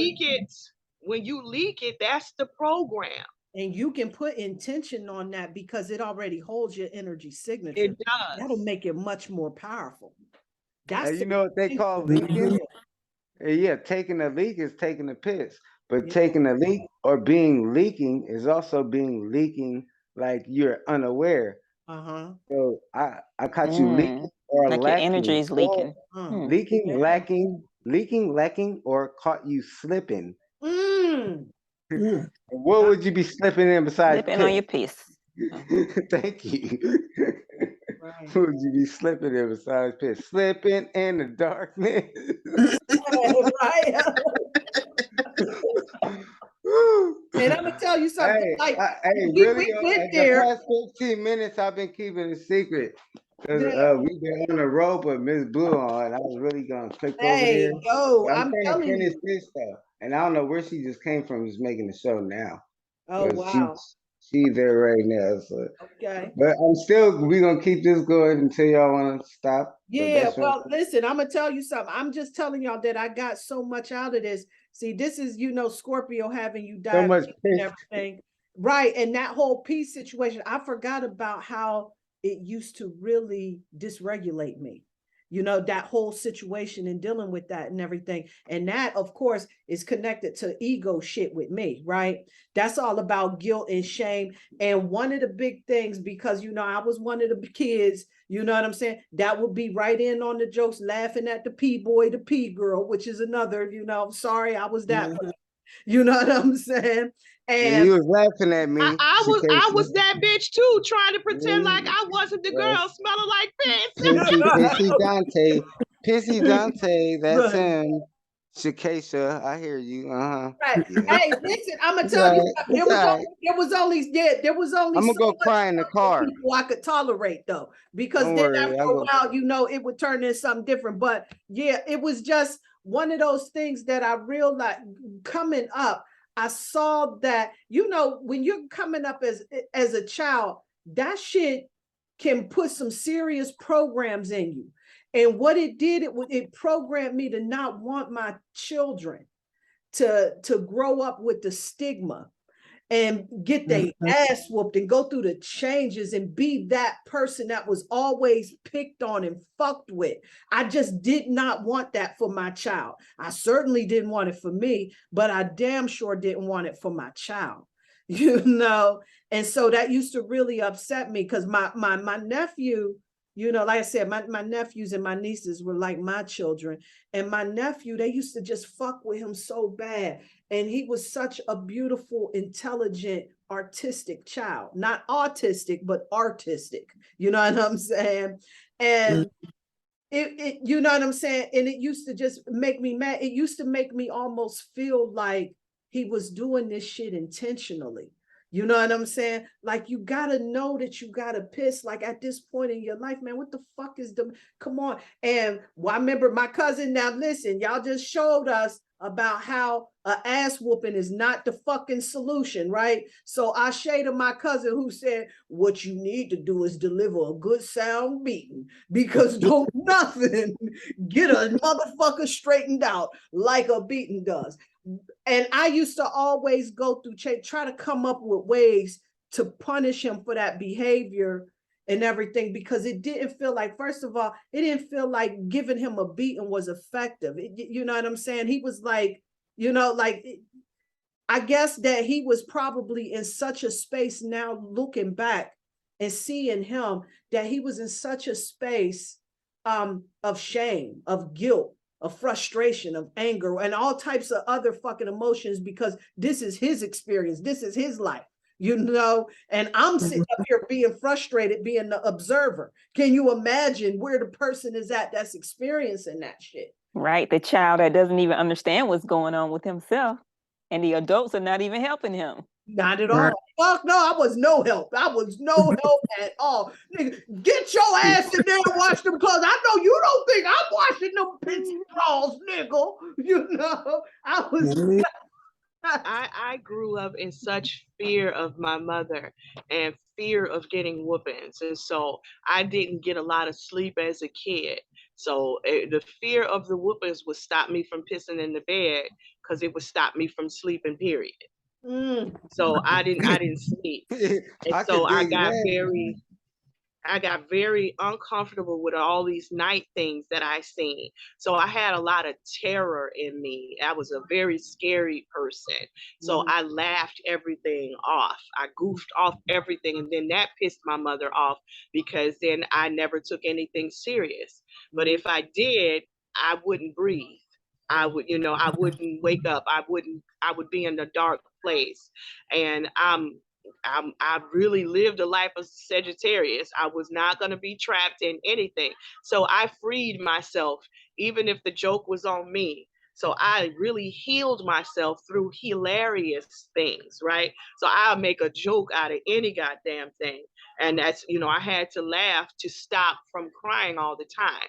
And so, you know, once I grew into and out of the piss, and, you know, people, I had my best friend, my you know, in the 90s, me and my girl, we were friends. We would go to the club.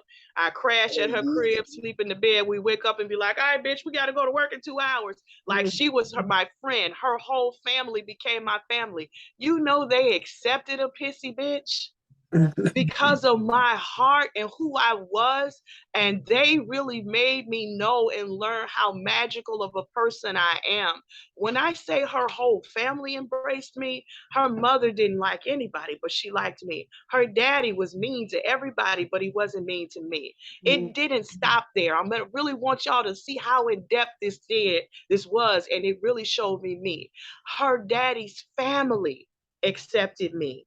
Her mother's family, her brothers and sisters, best friends, and their families. When I say I am ingrained into that family, and be like, she did you gonna piss? You need this here. Let's put this down.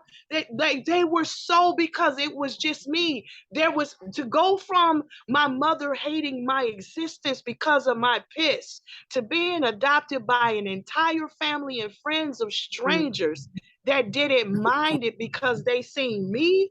Man, when I tell you, that put me into such a state of goddess, and they were like, she see you so pretty. And I'm like, I am? Okay. So I started to believe, because I never got any nurturing from my mom. Zilch, none. I didn't know how to wash my ass or myself properly until I was 21, y'all. When I say I got no nurturing, my mother's idea of me being clean was throw your ass in the tub and sit there till you white wrinkled. And that's all I knew. So I didn't know anything. And then, so when I started to, I remember we went to the club. They was like, come on, let's go to the club for the first time. I'm like, okay. And so I started putting on club clothes. And they was like, no, Shishi, you got to get in the shower. I was like, I took one this morning. And they was like, no, you take another. We're going out. They was like, it's okay, Shishi. And I was, they had to teach me everything, because I was hands off. My mama didn't even want to look at me, let alone touch me. You know what I'm saying? That's how much of the disdain. That's why I want to hear how deep that ran for you, so I could understand, because I'm not mad at it, but I know she had she hated that shit. You hear me? To the point that she didn't realize that it was, that was hurting me. But I knew she didn't mean it. I used to always wonder, like, why my mom don't love me? I love her. So I spent my whole life always trying to make her happy, being an overachiever. So I accomplished great things with a D mind education. You know what I'm saying? Because I fell asleep in school. I was tired. I was this. I was a manager at a McDonald's at 16. I was a whole district manager at 18, over 10 McDonald's. Like, I did some major shit. You know what I'm like? Every time it was always, look, Ma. She was never impressed. Even when I became a mother and a wife, never impressed. Yeah. So it just ties into that whole piss thing, so I just really wanted to hear how much of a disdain that was for you, because it was, so you won't feel bad about it. My mom had that, and I've always just wanted to understand it. So now I know I'm not going to get that from her. I'm going to get that from you. I want to understand that disdain. Hearing it from somebody else will bring clarity for me to help release her from her guilt that she has behind that. Because I'm a clean person, but I ain't tidy for shit. Wow. You know what I'm saying? And so a lot of my mom is blaming that on herself, because she just didn't give that to me. I was left to learn a lot of things on my own. Like, she banished me. I was her child, but not her daughter. Right. So she didn't let nobody fuck with me, but she didn't fuck with me either. You know what I'm saying? So, I ain't on no soapbox or nothing, but I just wanted to totally understand that my mother had a real disdain. And for a minute, I was able to feel it through you to give me clarity about that. Because I've always wanted to know, like, damn, did it really burn your nose? Like, she went to work with the memory of the scent of piss, and it made her angry at work. And it made her angry to come home. It made her angry to see me. Like, it was always anger with that. So I don't know if she was angry because she didn't like to feel that towards me, or if it hurt her. Like my mother never cried. She never showed emotion, never none of that. So I always wanted to understand that. So now I feel it from her from the other side, you know? Wow. And you know what, sis, I'm gonna tell you something. It sounds like your mom was sort of kind of the mother that I was. I didn't get really deep into the business of striking my kids so much, you know. But I had a lot of anger and a lot of frustration. Mute your mic, nigga. That's what I'm thinking. Right, yeah, wait, I sure want to wait, say it. yeah, there we go. We muting. But you know, I had a whole lot of aggravation and frustration and stress in my life. And my children were an extension of me. And I loved them more than anything in the world.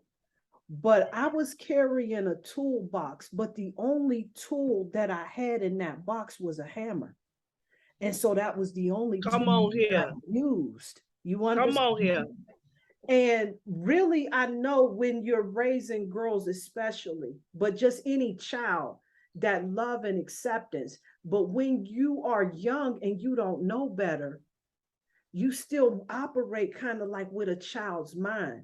And so you get frustrated with people with that same playground mentality because you want them to be the person that you would hope for them to be, and you can't accept them for who they are. And that's one of the big works. Let me tell you something. Priestess Keisha is doing this work right here. It's called I know. Yeah.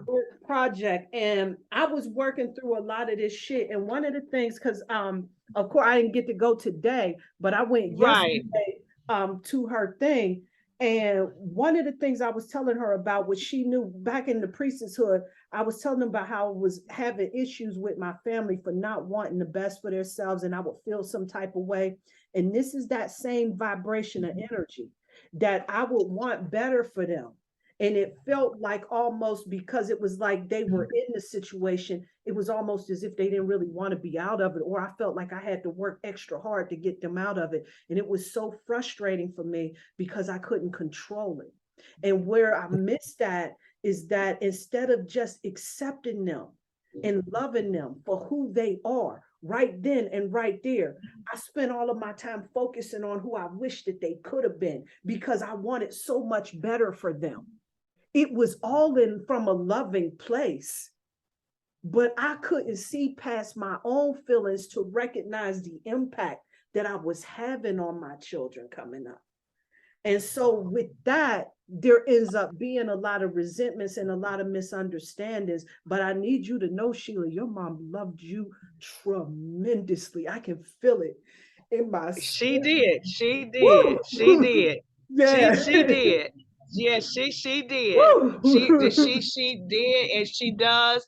And I know it through her transitioning. When I tell you, when she died, the relationship that I never had, I got in her absence. And I'd be like, God damn. Well, before she died, I used to ask people, how do you have the love for a mother while they're here on this earth? Could somebody tell me? You know, I put that in my algorithm on my Facebook. And when it hit me back, and when it came back to my awareness, my mother was gone. And I got the answer when she was gone. So the relationship that I have, the conversations that I have now, I have her so much more closer now than I wear her on my shirts. I talk to her wherever I go, and I want to understand and free her. So a lot of times I feel her sadness. I feel her like this was coming through you. That's why I'm like, I need you to that's her sadness. Yes. For that. Yes, I know. But and it's making her sad only because it's something that I pushed through. Like, she see my beauty anyway. She see it. Now she wishes she would have told me I was beautiful. Now she wishes that she would have, but she didn't know how. She couldn't move past. She could not. And I understand, because when I got a whiff of my piss as a grown person, I'm like, God damn, that burnt your nose, mama. I know that shit pissed you off. You know, now I can get it from her respect, and we can laugh about it. And she, you know, this is part of her healing, because when you know, I didn't realize how much of a hole she buried in her heart when it came to me, because she treated me different from all of my siblings. You know, she kicked me out at 17. I was on my own. I had to grow up really fast. And this is the thing, this is how come I know my mother's royal and great. In her absence in my life, there was always somebody that filled the gap that was great. Yes. There was always greatness in my life, from one woman to the next. What my mother didn't give me, a great woman did. So I say this to her even now, Mom, where you lacked, you had made up for already, just in who you are in your wholeness, because pieces of you was dispatched out in other women, and it still came to me. She wanted that for me. She wanted that for me, but she couldn't give it to me. So what she couldn't give, she yielded to. Even if it was her just ignoring me, that was her yield. Her hands off, that was her yield. Her throwing me in the basement to sleep with the mice, that was her yield. Because in that, other women were able to come and be like, whoa, you are a beautiful child. You're this, you're that. So what she didn't give me, I got it. And I would not have gotten it if she didn't decide to deliver me. So I still look at her in that whole state, and I appreciate it. And I tell these stories, and I be healing all kind of women because of my mom. She walked around, and my mother cared for my brother, autistic, right? He never developed past a 5-year-old. So this is another reason why I praise her. She didn't have anything left to give me. She's been raising a 5-year-old her whole life. And remember, I talked about my girlfriend who got this 5-year-old that's running her, and she's tired. My mother never got a motherfucking break. Right. She died shaving him.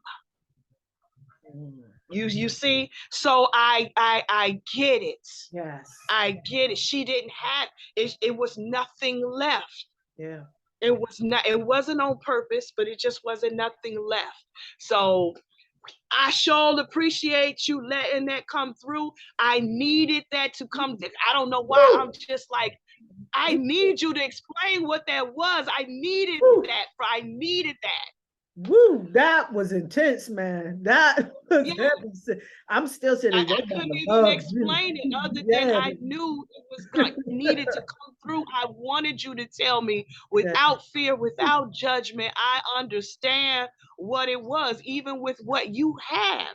So you hear yourself telling me my mother loved me was your reassurance that you didn't have then, but you can give that to your then self now and know that you did, and wipe that clean from yourself and keep it moving.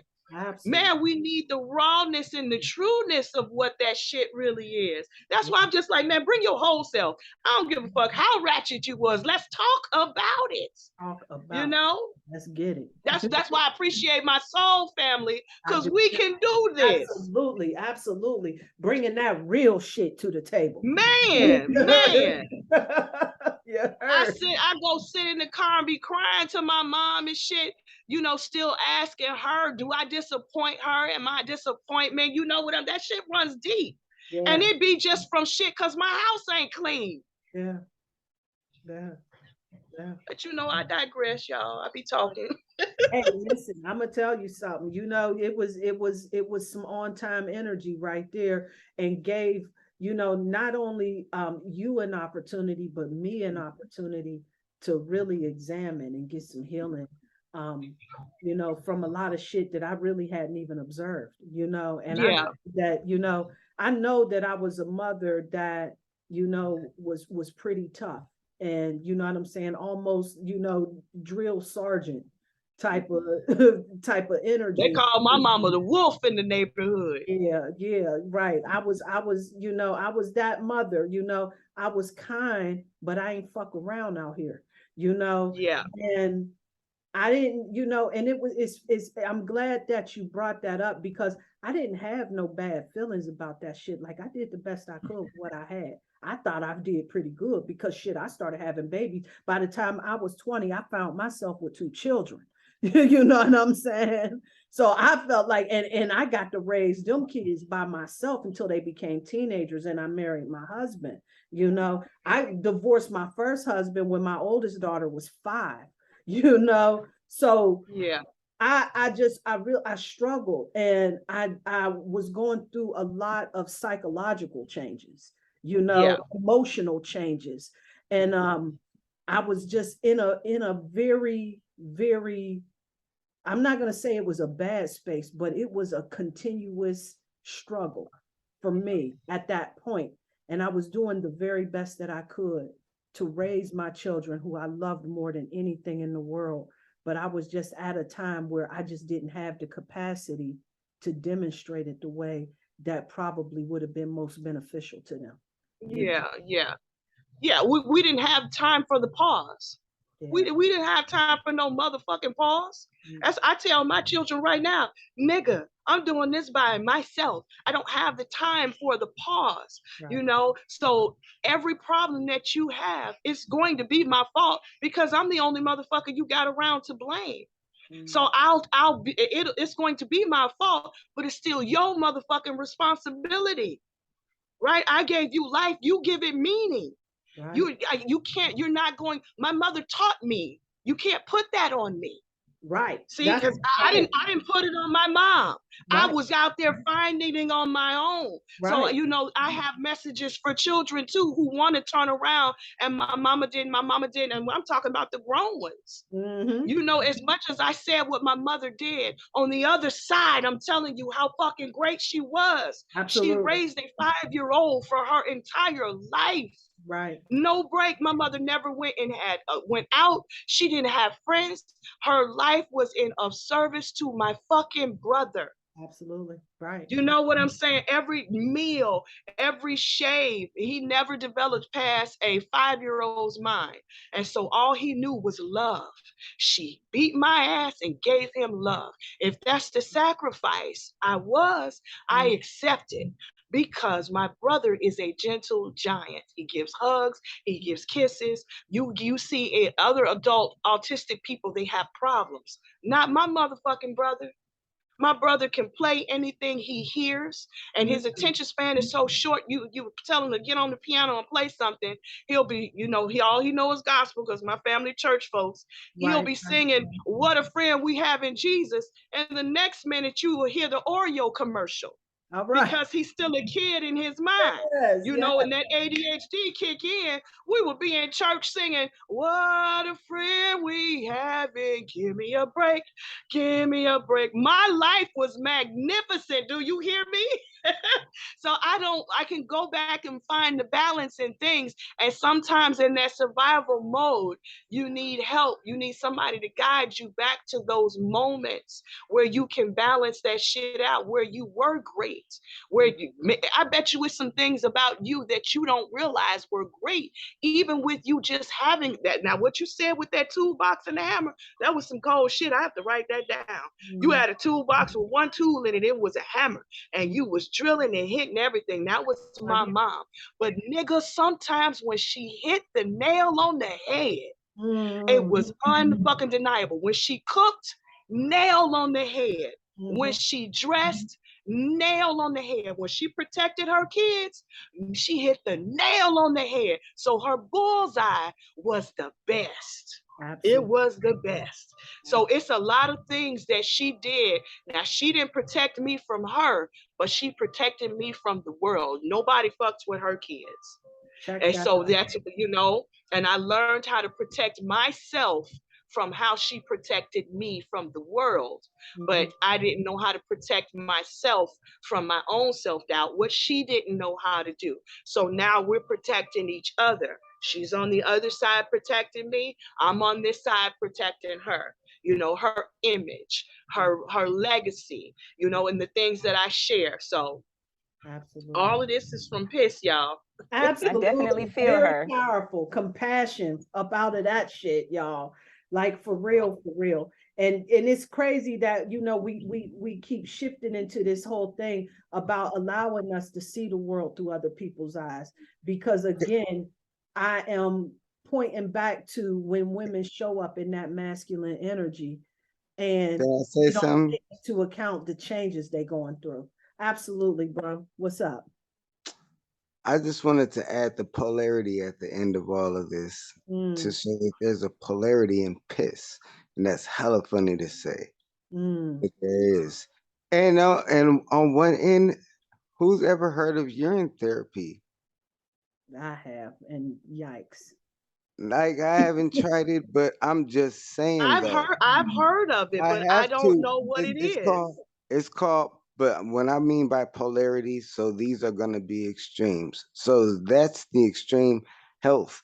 Health wise, urine therapy is you urinate like the first few seconds, and then the rest of it you put in a cup or whatever you want to capture it in, and you drink that, and Mm. that's supposed to purify you in all kind of ways, and it's just called urine therapy. I've heard of I have it. not done this. I have not tried this out. I don't know if it works. I just Let felt me tell you how I compelled know it because works. it's hitting me because these are polar opposites. Because this is a healing mechanism, right? This urine therapy. I'm gonna let you say that, but just let me say this right quick. The polar opposite of that is in the hood. The major way everyone's going away is by a firearm. And if you don't get to a water faucet, what you do is you urinate on your hand. You piss on your hand. So it's also in polarity linked to death because I know people personally who've done that, like hop fences and pissed on their hand to get the gunpowder off. Yeah, So I'm yeah, just showing, yeah, like, yeah. even It brought that, us to the something gangster move. that's two extreme different ways of the same exact thing. Yeah, yeah, yeah, yeah, yeah. That was gangster. You know what? The reason why I know it's I've some done truth neither in one it, though. I ain't killed nobody or did urine therapy. I'm not drinking One of no them I piss. might try. Hopefully, one of them I don't have to. I'm gonna keep it that gangster. Right, The vibes I'm going is drinking out the toilet. But right. look, let me tell Yeah, you how I know that. If you Let me get it tell you straight how from I you, if you get it straight from you, you good.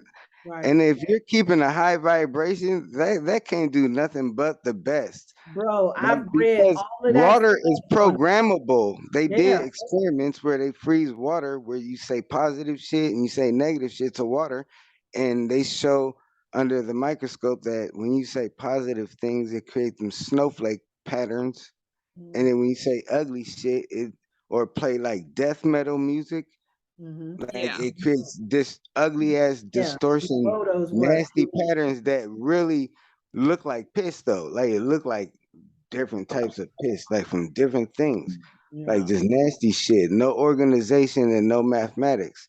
Mm-hmm. But the shit that they say thank you and show gratitude to, and then when they freeze that water freezes into snowflake patterns. So the Wow. point is, your whole body is made up of water. So whatever you are vibrating at is programming the water in your body. So if Absolutely. you made up of water, you programming the water in your body Right. at Law a of vibration. basic ass cellular level. Absolutely. Absolutely. Well, there's some truth to that. To the extent I'm going to try to find that out is very limited. I Mhm. will say that I have What the part? softest skin in the world. And my children and everybody be like, why is your skin so soft? And I be like, piss. And they just think I be lying. But But you know it's they put my legs. urea in skincare products, right? That urea. Wow. Yeah, because Wow. you're sleeping in it, so it's just absorbing back into your skin. Right. And when I tell you, I'm a bigger girl, so I got big thighs and shit. Everything is so soft from my hips on down to my feet. I And heard. because when when you piss, it run down your leg and shit. So when I tell you I have the softest skin, so in that regard, I know it does something, but that's as far as I'm gonna try to find out. And that wasn't on purpose. That was by accident. You know, I sat in a lecture where there was a guy talking about the science of that. And it's a very compelling argument because, you know, I mean, it's coming straight from us. And they say that our body takes in a lot of nutrients. The nutrients we don't use, it passes through the kidneys and out of the bladder. And we can take those and utilize it. And then it's charged with our energy and our vibration. There's also a lot of science about pissing in the tub and it being able to cleanse your aura. And you can use that as a spiritual bath as well. Wow. Madonna was on Jay Leno's show back in the 90s talking about if you piss on your feet in the shower, it gets rid of athlete's foot. I'm gonna let y'all know I ain't had athlete's foot since I got that tip. I ain't never had athlete's foot. Well, I didn't get the tip, but I haven't had it either. I haven't had athlete's foot, I'll tell you that much. So there's a lot of information out there.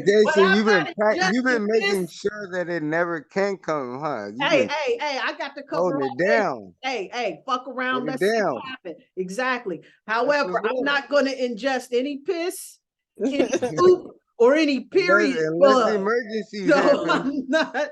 Unless emergency, if the sky turned orange or some shit, right? You might end up. You never know. Hey.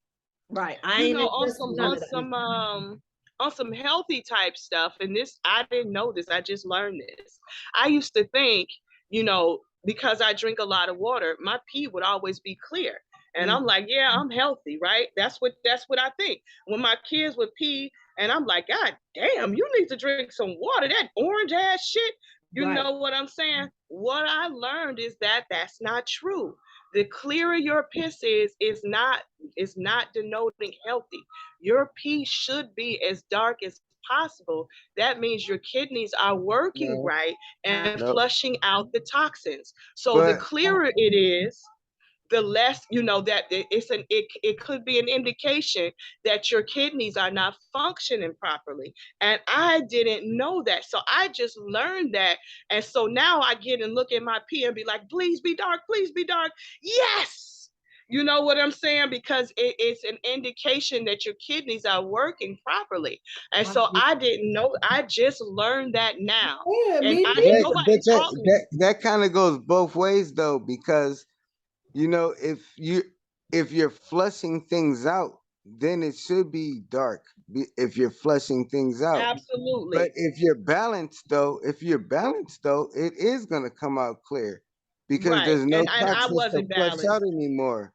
Right. So because there's no toxins. I just drank a lot of water. Right. Well, but if you all of a sudden drank some powerful tea that does something where it takes out, you know, dead cells out of your body and pus, and it does something like that, then you could drink straight water and then it'll still come out dark. Absolutely. Because it's pulling out the that's bullshit. What I'm doing. But when you balance though, it is gonna come out clear. That's right. Like it's right both ways though. Like it can go both ways because when you drink enough water, it comes out like water. Like that's when you can do but again, that's what I thought. Don't do urine therapy if your piss is dark. Let me put that out there. I don't claim shit. I ain't never tried you an amber logger. I know for sure. If it's dark, don't try it. Don't try that at home, at a park, nowhere. Don't do shit. In the dark, at a park. Don't do shit. In the dark, don't do it behind a shark. Right. Don't do it. Don't do it in the dark. Don't do it in a park. Don't do it with a shark. Don't do it with a lark. I do know my ex-husband one time, you know, he's 10 years older than me. Anyway, we talked about this years later, but he said one time he was out and he was about to cheat on me. And he said he was laying there with the lady and all of a sudden they just started smelling piss out of nowhere. And he said, that's damn Sheila. And he got up and he left. And when he told me that, I said, well, Clap yeah, your that hands for had to piss, be me. ladies and gentlemen. Clap your hands for piss. Can we get a testimony? Can we get an amen for piss? Can we get an amen? Let the church say amen, y'all. I think we need some Say music. amen for piss. We need some music right now. All right now. Yeah, we do. That's Yeah, shouting territory right there. She said her husband was being unfaithful and he was in the bed. It smelled a little like urine. You know what? Tonight when I get off, I'm gonna look up the etymology of the word urine and look up where did that come from. I'm interested in that now because I've been saying piss all night, but I would like to look up the word urine. I rarely use the word urine. And you know, it has the your in front of it. It's yours, like it's ownership that you're a piss. So when cats piss, they mark their territory. So I really want to look up the word urine. I forgot to do that. I was are thinking in. that was coming to me earlier, and I forgot to even go there with the cat piss. Thank you for bringing that up. I forgot about that. But yeah, so it made me think of that because you are in. What are you in? You are in. You're in. You're in. Yeah, exactly. Like And that was my husband. So I Uranus done and peed you're on in. him before. I peed on him, you know? So when he was cheating, he smelled piss.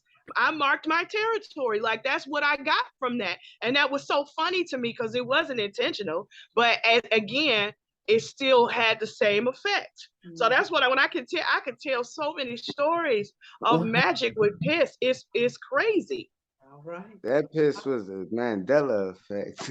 Goddamn right. He got met up with the ghost past. Right. And then he tried to cheat on me with a bitch with 6 kids and shit. Right. Get your shit.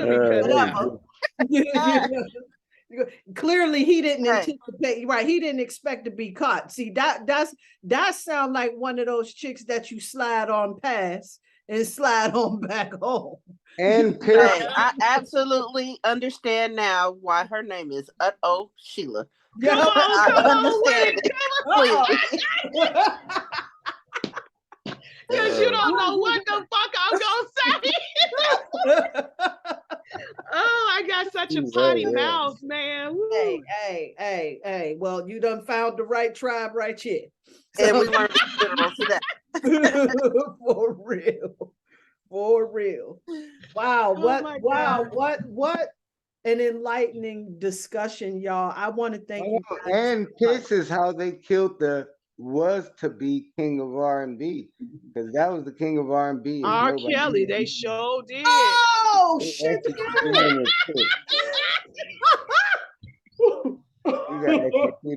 He got killed with piss. Damn. Y'all, did anybody see that latest part 3? I saw that. I'm gonna have to watch. I haven't watched any of them. Yeah, I exacerbated with it, you know, because Nick, I told y'all niggas this shit in the 90s. Y'all should have listened. He was all fucked up. We knew that shit a long time ago. Yeah, right. And I'm from Chicago. Right. I'm from Chicago. I believe my sister slept with that nigga. Woo! Woo! Yeah. And when I tell you R. Kelly was touchable for everybody, that's why I'm like, when people be like, R. Kelly, that's a local guy for us because he was touchable. That's what I believe my sister slept with him. Right. Shit, I probably would have slept with R. Kelly's ass too. I don't think he would have had me chained and bound. But, you know what I'm saying? I know she went out there because she wanted to be a singer and she was singing with him, and that's all she ever said. She's like, I'll get to sing with R. Kelly. And when she came back home, she never talked about it to her friend, nothing. Oh yeah, she went for that shit. Get me the fuck out of here. Yeah, nothing. Right. Yeah. So right. I believe she seen some weird shit or it was some uncomfortable shit. Yeah. She never said nothing about it. You Right. know, I was And never Chris, ever and hold intrigued by on, that bullshit with and R. another Kelly. one. Like never. Even when they was Me neither. circulating the videos, all of that. I don't want to see that shit. I'm Yeah, sorry. I never seen any of it. Me either. Yeah. I was I had never that tape and shit. I was like, see, I'm told this nigga is all fucked up. Look, I was I didn't looking need to the see video. it. I was looking for it a couple of years ago. I couldn't find it. You know, I wanted to wait till I was in my good mind to watch it. Where you find it at? I Well, want to can't see it now. now. right. We talking I don't about think what, 2002? I don't think you can now because you know they classified it as child porn. Wow. So Wow. Mm. You know, Yeah, that's the fucked dude up. that used to sell That's what. VHS tapes on the corner used to sell that shit. So right, did. That's right. what I had it back He then. could have went to the feds for that. Right. Yeah. Right, He right, didn't right. even Now know. they kicking in folks' doors about Everybody who watched that, like, that's fucked up that you could just yeah. say that. Like, oh, did you see that shit? Oh, you know what you was watching, right? You know that's against the law. Like, that's Oh, I fucked up. forgot I'm recording That's this. like, I did that's like, not that's have a that blind recorded. side. Yeah, that's fucked up. Hey, but all that to say, That's Oh crazy. God. there's one more thing with piss I was gonna say, and I forgot what it was. Damn it. You're going to piss it in the toilet. That's all. No, it was one more thing. It was one more thing. Oh, that's what it was. You know what? And you know, it also blurs, it's like a blurry space between pleasure and perversion because nowadays people don't know, some people don't know whether that is piss or not. Do we Yeah, know what I'm talking about? We certain. know what I'm talking about? Mm-hmm. Yep. Yeah, as far as females are concerned, it's Yeah. like, is that piss or not? And then they got females that are saying that's always piss. And then there's people saying, well, if it's always piss, why can't you just do it then? Right. Right. So again, piss is powerful. It's in everything. It's in the gateway. It's Right. in murder. It's in the fucking music. It's fucking everywhere. And you know what? It's funny that you said that because you know Rick Ross was on TV talking about how he had some girl and she made her, you know, say he was so good in bed that she came and she wet up the bed and all of this. And I guess he felt like he had himself some girl who's a squirter. I think these girls are pissing the bed. That's what I I'm not fuck sure out of though. here. I'm nah. That's a You lot of know, wetness. some may be doing that, and some Right. may are not doing that. Right. There's levels to this shit. There's You levels feel to it? it. You know, right. hard. There's levels to it. And when you getting into the You realm can of a tell bed when it's soaked. you can tell when it's getting there, even if it doesn't get all the way there. Like it's clear and How it's can you like, tell? because it's more than usual. Mm. Right. Well, I don't know nothing about that. All I That's know is it. piss. That's it. No, Me yeah. either. I'm trying to see if he's gonna give some more details. What does it Right. smell like? Tell us how That's so. That's Let us just know it. how so. I don't know. Right. Cause that's You got say to you be don't some know? new. That's some Doesn't new that shit. make a little sense more than usual? Like Right. it's just a build up and it's Right. So, You know, right. I'm I know my ex was fighting me and then we broke up and it was different after we broke up. Like it's like now she's gonna she's gonna become a different person in the bedroom like after we broke up. It's just crazy shit. Ain't it always like that? I guess. Right. I My don't cousin know. I told guess. me that I'm gonna tell you, my cousin told me a do long that. time. Huh? I said I don't do that often. Like I don't just be getting. I was with her like 6 years or something like that. My cousin told me a long time ago that So crazy. how long is that to be That's holding in up? the world. First of all, is what the fuck do y'all be on? So when y'all over there saying I don't know what that means and all that, maybe you ain't tried to figure out what the fuck it means. Maybe you psychologically holding it. Maybe you think it's piss. and it ain't. How about that? I'm gonna tell you, I think Maybe it's it's something different. piss. I don't know. And because Find when we out sit though. down and piss on the toilet, we don't empty our bladder out all the way by the way we sit on the toilet, some women. Right. And so I think that that's just the I don't extra know. reserve of piss I that don't know the comes sliding details. out But there. wait, hold on. Time out. So It's, there's a it's guy. not, it's Soaking not in sheets and shit. Stop that. Huh? holy piss.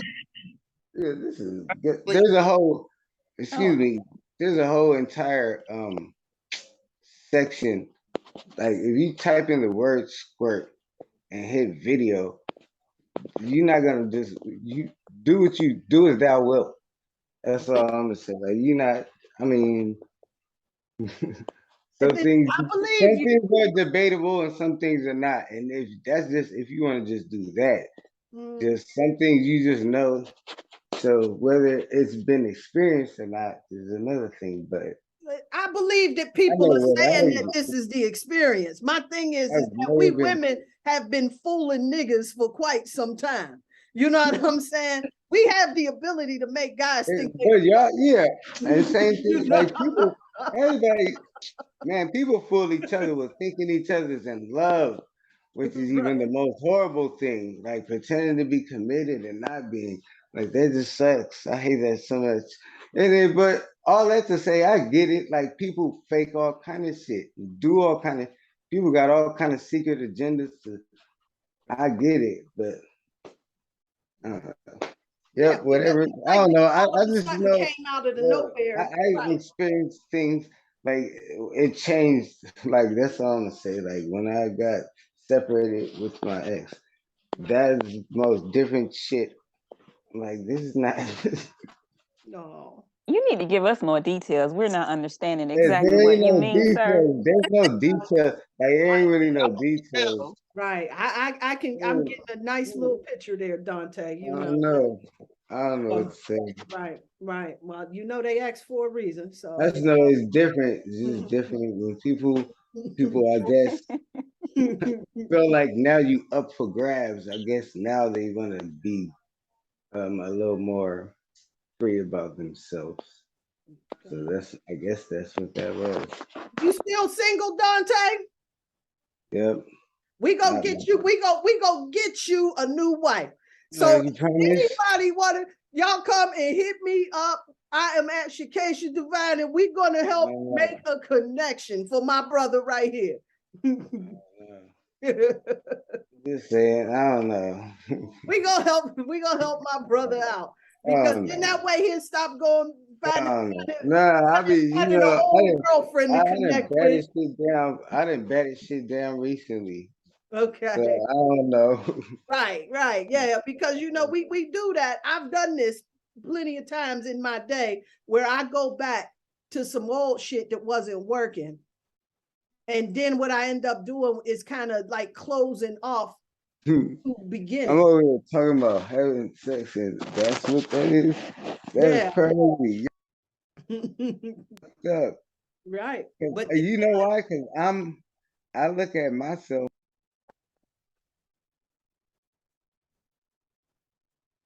All right. You tell Dante? Yeah, I think he muted himself. So, okay. Hold on. You got me? So I kind of feel kind of like a nerd in certain senses. Like I like smells and making beats, and once wanted to I like drawing graffiti, like weird little niches and shit like that. This should be. I have no explanation. I was trying to throw your little recipe out there a little bit. I know. I'm trying to explain something. I have no idea what I'm trying to explain. That's fucking it. That's fucked up. It'll come to you when it's time. I don't know if it comes in words. It might not. Maybe that's the problem. That's why I be trying to. Like, okay, this is great. See, you see how long this lasted? Like, I'd be like, I know, right? This should be ended in 1 hour.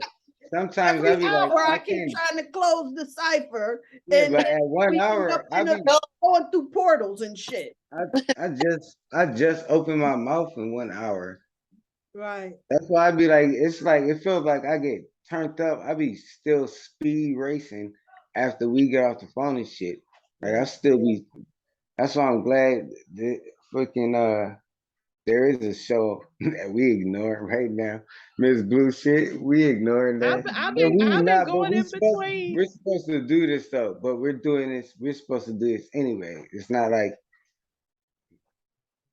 the Listen, whole purpose is to create like a network right. Absolutely. of, Not only of that, us. we here Now, for I life. just want to be clear. I just want to say that, speak for myself. Like the whole point is to make a bigger and bigger network of like-minded individuals. Period. Absolutely. Well, Absolutely. we all know that nothing happens by chance. It's all, you know what I'm saying, destined. So Yeah, because Yeah, what the that's hell why is they she got the doing? Doing reward one money. right now? How's she gonna do one right now?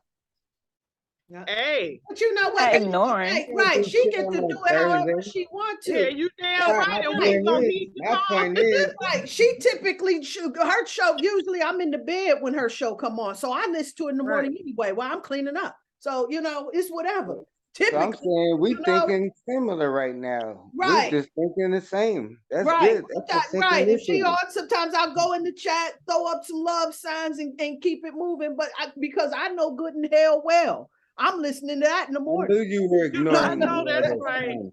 I know good and hell well. You know what I'm saying? I be knocked the hell out. Phones, you know what I'm saying? It's still on and shit. Emojis is going and shit. And I'm knocked out. You know? So whatever. But wow. I'm gonna tell you something. This eclipse energy is Man, just you can. Hey, first, I want to say this before this even. You can Google that. Like, I'm not even. what? Google what? Not even to be. I'm not even trying to. I'm just being serious. You can Google Google what? any of the details of what I have been speaking on previously. Yeah, Like you can Google Dante, that shit. I'm Hold gonna on. tell you the truth, brother. I, It's not really on can my I do? mind Can that I do this? heavily where I'm Science. feeling compelled to look into it like that. You know, You better. You that don't ain't want to that. look You know, into that's it. just not my area of study. You know, Hell yeah, I'm almost 50 here years for, I'm old. here for your To Hold thoughts me, on. on it. What's not your area? Were you talking I about? don't even know if this is. Can I Right. speak like this? I'm here. I'm down for your thoughts on it, brother. But I don't want to speak like this if I can't talk like this in front of your husband. Can I talk like this? You absolutely can. He's I not can. concerned. No, Yeah. I'm just saying. I'm just Not being concerned. serious because I don't Right. want no problems, B. Yeah. He's not Second concerned. again. Right. Second again. You No. know, last time I checked, I was 47. So I don't know. I'm old I enough don't for this know. conversation. So Yes, I don't know. I don't know. You know. I'm just saying. I checked in. Hey. yeah, and see, even from my 47-year-old perspective, it's piss and nothing more. And no further research, because there ain't no engaging in no R. Kelly activity, purpose, or on. So for me, it's just piss. But like she said, if you got other insight on it, you can share it. Right. But at the Oh. end of the day, I still think it's gonna be just piss. Oh. Nah, it wasn't. It's not the same. Right. I I don't think mean, it's the same at it's all. not. It's not. I don't. For one, it's something Hey, that can be so taught.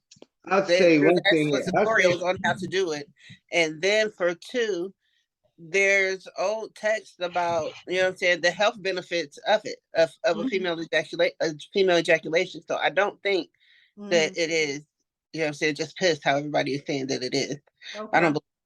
I wouldn't know until I have the experience. I've never had the experience, so Yeah, me I don't neither. know. That's why I'm just like, all I know is the I'm squirt is saying keep it piss. at that though. Keep it at that. Keep it as I don't know.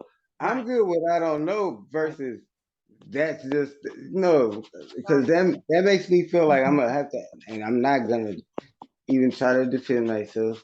I know when I think it's piss. I think it's Like more. I said, it for can be one taught. for one I don't think example, it's piss. like I just feel energy. Period. Like if you're sensitive to energy and shit like that. Mhm. This can't. I don't even know if this is supposed to go on YouTube. You know what? When I was in It's grade going school, on YouTube, fam. It's going on YouTube. right? When I was in Speak your grade mind. school, Let's these get it. boys used I'm to about get to say when squirt my head shit goes out down of their there, mouth. like I don't know, bro. I don't know. Let's get it. Let's get it. Either you say it or what we gonna do. Nah, What I we ain't, doing? I ain't saying shit nowhere. I'm just. What are we doing? And I'm learning how to clip it too. So, you know. I'm not gonna defend I my need to learn how to experience. do that too, so I can start posting more things. Right. I think it's not more about learning as For that much as shit. it is letting go. Letting an experience, getting the Maybe experience. That's what I yeah. So I Yeah. just got a dope idea, y'all. Hell yeah. So why not sometime in the future we all meet up for a live show? What the fuck you talking about? You know you know Dante is in San Francisco, right? Okay, I'm not saying tomorrow. Oh. Yeah, I'm in San Francisco. You know, we can make it for like future, way in the future. I sure know that it's about time for a remix meetup. Period. Like Yeah. the whole collective meetup. I've like Miss Blue. I don't think. Miss Blue can yield. Miss Blue should be holding conferences and shit. You know what I'm saying? Like that. Like I'm so like that's my motherfucking teacher. You know, that's my bitch. Miss Blue should be holding conferences, and I so wanted to engage with the family for a very long time, but I always would just follow her. You know what I'm saying? And you know, I never knew what was appropriate or what was not appropriate. Whether do I reach out or do I not? You know, it was always like I don't know. So I'm just gonna show up and engage, and then be looking on Fridays and Sundays like, where my folks? Where my folks? Yeah. So last year, Phoenix reached out to me, and I started going on Clubhouse and the Priestess Palace, and when I was so grateful, so thankful just for the communion. I'm like, yes. And I didn't want it to end. It was just like 40 days of abundance. And like that 40th day, I was like, we ain't finna talk no more. That's it. You know what I'm saying? So I had always, I'm like, I want to be with my folks. Like, when we gonna have the meetup where we just have a, you know, it could be anything. We can go to camp. We can, you know, have an itinerary set. You know what I'm saying? Like my folks, I want to get with my folks at least once. You know what I'm saying? Because we connected regardless. But I was like, I want to get with them once. So I sure would like to gather together. Not just even us, but just, you know, even more of the collective, because I vibe with Brittany, I vibe with Phoenix, you know, I vibe with so many, you know, anybody that I can vibe with. Right. So you know what I'm saying? I just haven't had the opportunity to really work the room. And you know, I'm able to jump in people's energy and feel it and be like, oh, I know, you know what I'm saying? So dig this. If I put it together, I would love come visit me. I said, if I put it together, y'all gonna come visit me so we can have a wonderful connection, healing session. Like you know what I mean? That sounds like a plan. And listen, long as there's food involved. You know, honey, I throws down. Hey. So I'm gonna tell you something. Listen, I'm gonna tell you something. Me and Goddess Ra, I think that was me and you that was playing. Yes, talking about retreats, right? Of putting the retreat together and doing cruise and shit like that. And you know, the more that we get together, you know, the more of a discount there is. You know? So if we can find enough like-minded individuals to get together, we can put something like a cruise together, meet up, you know what I'm saying? Spend a few days with the soul family, kicking it and vibing and whatnot. You know what I'm saying? And do it that way. Yeah, because I already know we would have a great time. And then the conversations and the interactions that we would have between one another would be on such a level, because, you know, I can talk like this with people, but I don't talk like this with people. You know what I'm saying? I want the complete filter and the unlimitedness like we had tonight, to be able to go in, pull some healing and understanding from places like, yeah, nigga, you know, but you can't do that with everybody, because people get offended, people get this. So this level of being able to just be open that shit is wonderful and amazing. I could imagine what the presence would be. You know what I'm saying? I know I'll be laughing most of the time because I'm so damn goofy. But yeah, I'm with all of that, and I don't think it would be difficult for that at all because I know many of us have always wanted to do that. It's just never been put together. You know, it just never been put together. I know I've always said that I wanted to be able to travel and make money at the same time. So I started calling myself the traveling healer.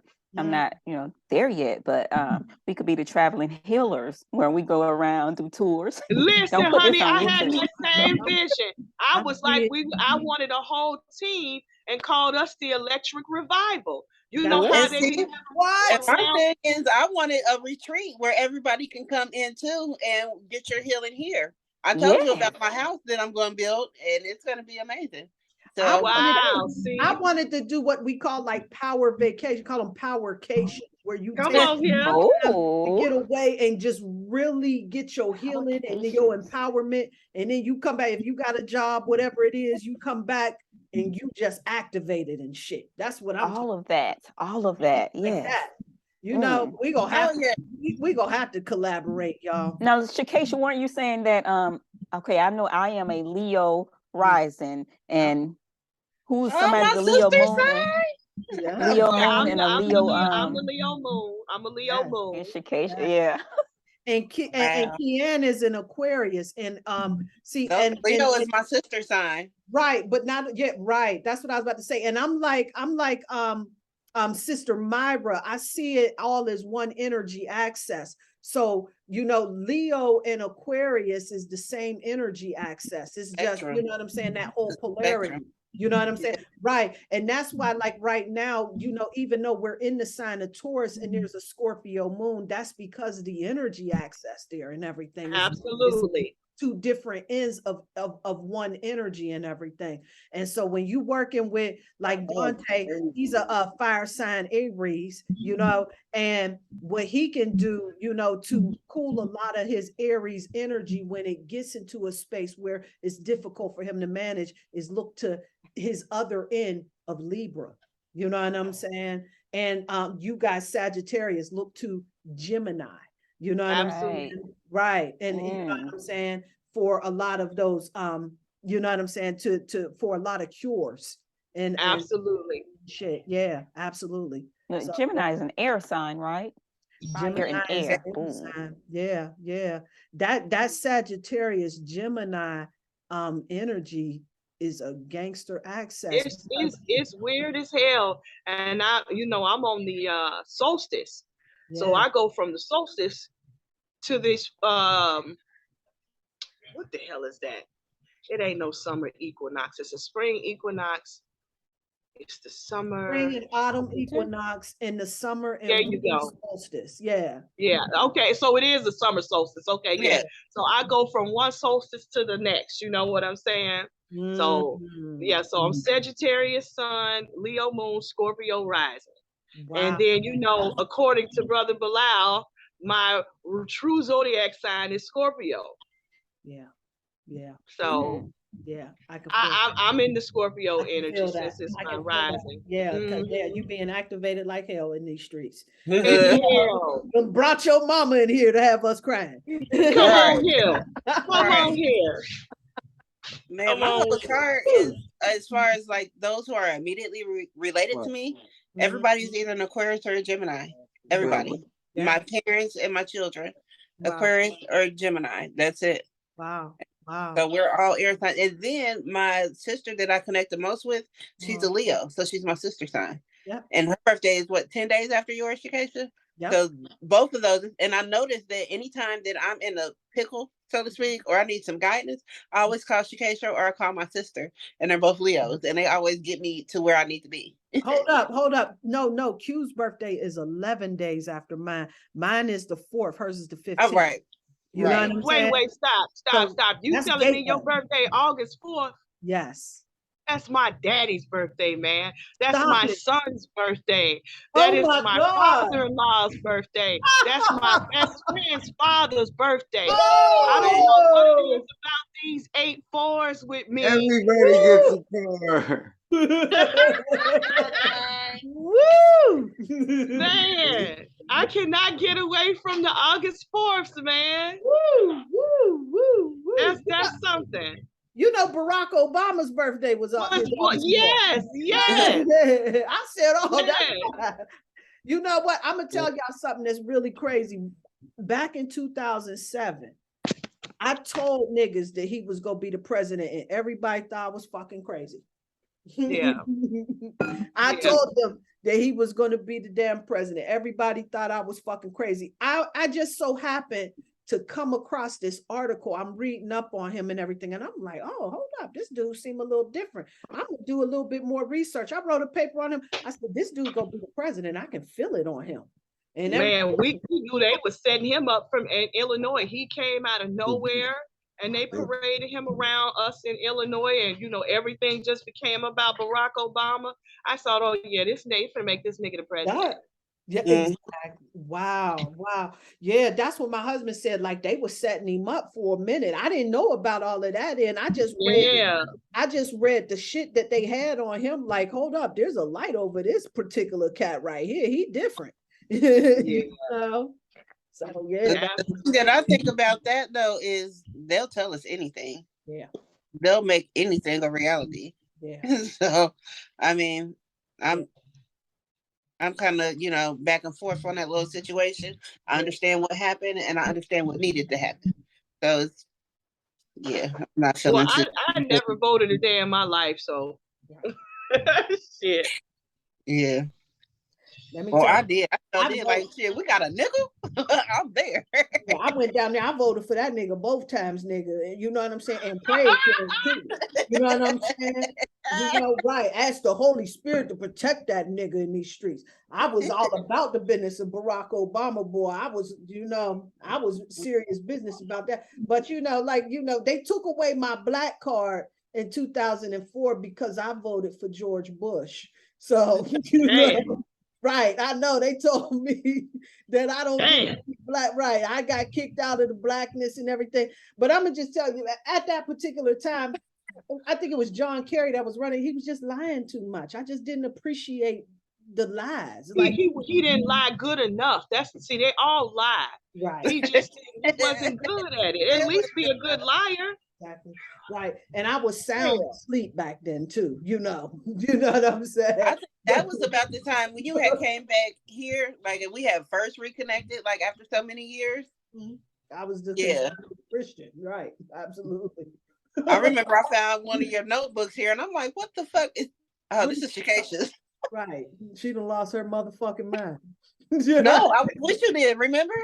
We were on the same page at that time. I know that, right? We was encouraging each other's foolishness. But you know what? Listen, I'm gonna tell you something. Christianity is a really good system, but the whole socialization of Christianity that tells you that you got to show up and pretend to be this person. You know what I'm saying? And I want to break down the metaphysics of that. Yeah. It can't be like who I was. I did not like who I was when I fully embraced, you know what I'm saying, that way of life and did all the things that I was supposed to be doing. I didn't like who I was. Because now I feel like I'm looking down on other motherfuckers like, how dare you not believe in Jesus Christ? What's wrong with you? You about to go to hell. Straight to hell. And then I'm like, well, who the fuck am I to damn people to hell? Like, how I know they're going to hell? Right. You know, like it just I'm not the person to feel superior to anybody. I've never been that person. I don't like it. Right. So when I'm in a church and they're telling me to look down on these other people because they believe differently, it didn't sit right with me. And I couldn't reconcile that with who I was. Yeah. So, wow. I couldn't do it. Yeah, it's so much I could speak to that, and I want to speak to that, you know, just in future conversations, because, you know, when you come out of that was my foundational upbringing. When you come out of it, of course, while you're in it, you see, like, man, fuck this bullshit. I was that way from a kid, because I just had that. I had to have that in my life, because my dad was a minister. You know, we had to live that whole life. But we didn't live it in the limelight like other people did. Like, my dad had to work, We didn't get any kind of special treatment, no, nothing like that. Now, we wasn't at home praying or nothing like that. My dad never cracked open the Bible until we went to church. You know what I'm saying? So I knew that was something that was off with that. You know what I'm saying? And so it was all formality to me. It was never personal. It was never real. Although I know I believed, because it came across to me as a fairy tale. So church was just like Mr. Rogers' Neighborhood, the land of imagination for me, wholeheartedly. That's what it was. So I believed in, like Jesus, I believed in being good. I believed in, as a child would. And that gave me a foundation of love, of hope, of being kind, in the fairy tale sense, but it still played out in my life. And then when I became 21, and I was just like, the club is old. If I hear another old man tell me how beautiful I am, I'm going to puke.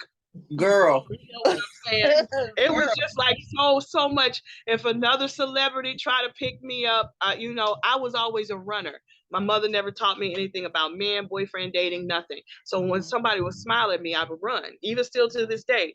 Girl, I was trying to get the money. That's what my mama taught me, get the money. I never did that. I got no teachings or nothing. So I've only really been with 6 niggas in my whole life, fucked up story. But anyway, so that's why I'm just like, tell me, Dante, because nigga, I don't know shit. I'm 47 and don't know shit. Cypher, because we just come out of all different corners, and I be hearing all types of shit that I never knew existed, within our communities. It's like the shit that I'm learning tonight, as far as with your mother and did you I mean, and I'm sitting here trying to reconcile it with my situation, because I went at the same situation completely different. But I'm saying, I'm not the same person, and everybody is allowed their experiences. So it's so refreshing to understand that there's so many different ways to look at the same situation. So many, man. Yes, honey.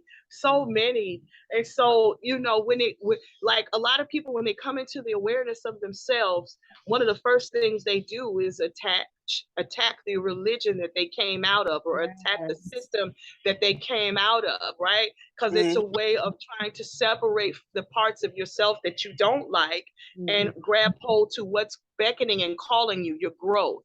And so a lot of people I hate the conscious community word, but a lot of people that are coming into different awarenesses of themselves, I see them attack Christianity. I see them stomp on it. And I have to come up and defend that shit with everything, because there was so much magic, so much power in the uniformity of what they did and what they still do to this day. And if it was not for them, the knowledge and place where I am a result of those same prayers to Jesus that came out of my grandmother's mouth.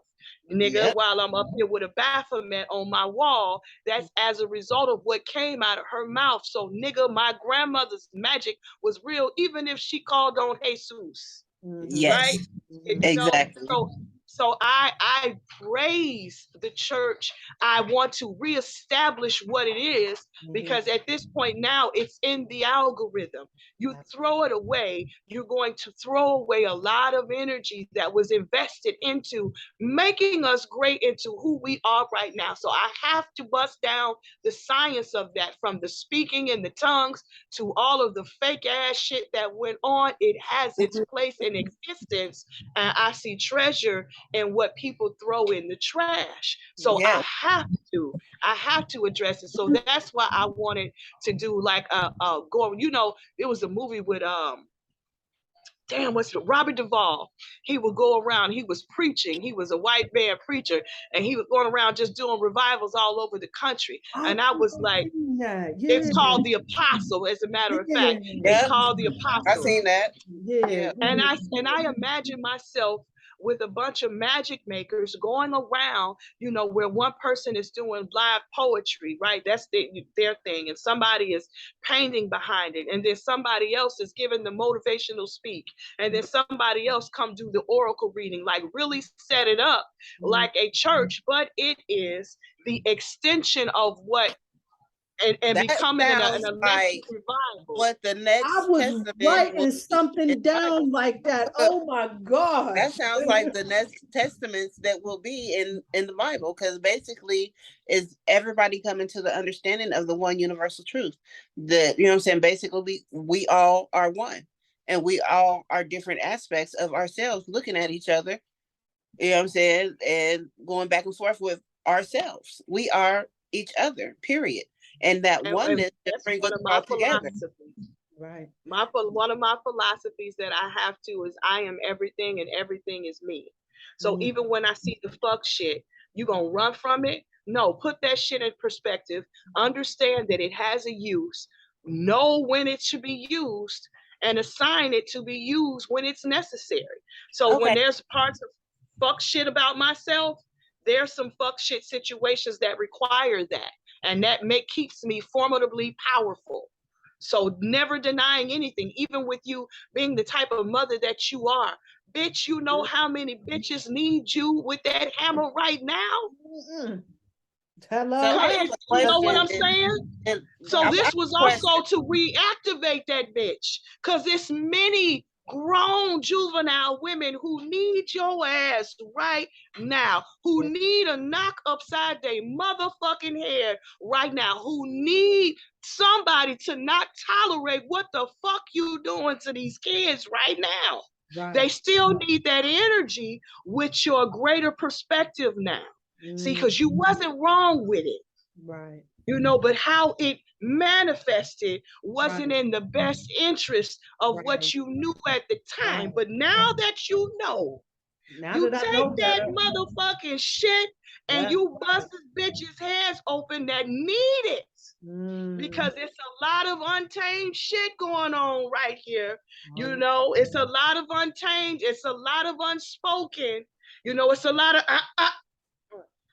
you know what I'm saying? In a manner of which you can reach, right? Because see, I'm too raw for some people. So those women, I can't talk to them. You know, I'd hurt their feelings. I damaged their too, you know what I'm saying? That's somebody else's. Let me love on you, sister. I have that part of myself. I'm not that person. I ain't got that to do. I ain't got time for that. I have it, but it fades, you know, it comes and then I could slide you on into it with somebody who's consistent with it. Because the more I talk, the more the fire is going to come out under your ass. And I'm going to keep going in that manner because that's just who I am. You know what I'm saying? So I am everything and everything is me. So as long as how I can relate to it, if I can acknowledge and recognize it, that shit is me. That's how come I knew that I operated in jealousy. I used to be like, I don't know how bitches could be jealous because I'd never felt that from myself. But then myself said, bitch, if you recognize it, don't fool yourself. So I was like, okay, well, let me see how it's applicable to me. Right. And so I said, let's try to remember a time when you was jealous that you know. So I remember I pulled up, I was driving my minivan. I love my minivan, bitch. I love it because I camp in it, I do everything. But I pulled up to a woman that was in a Mercedes drop top. And boy, she was looking good. I don't even like Mercedes, but she was looking good. And she was playing her music. And I was like, I rolled down my window, turned down my music. I said, bitch, I'm so jealous. Look at how you doing you. I was jealous of how she was enjoying herself. So it wasn't a jealous to say, I wish she didn't have. It was a jealous to say, I wish I worked me like you're working you. Yes. You see what I'm saying? Yes. And so I said, so that's how you understand jealousy. Don't always think that because that, you know, it's a negative connotation to it, that that's how you receive it. So when you're jealous in your understanding of it, because I had to acknowledge that I recognized it, but how I use it is to uplift me and not down take her. Right. You know what I'm saying? Turning it into resentment. Yes. Because of that. Absolutely. Yes.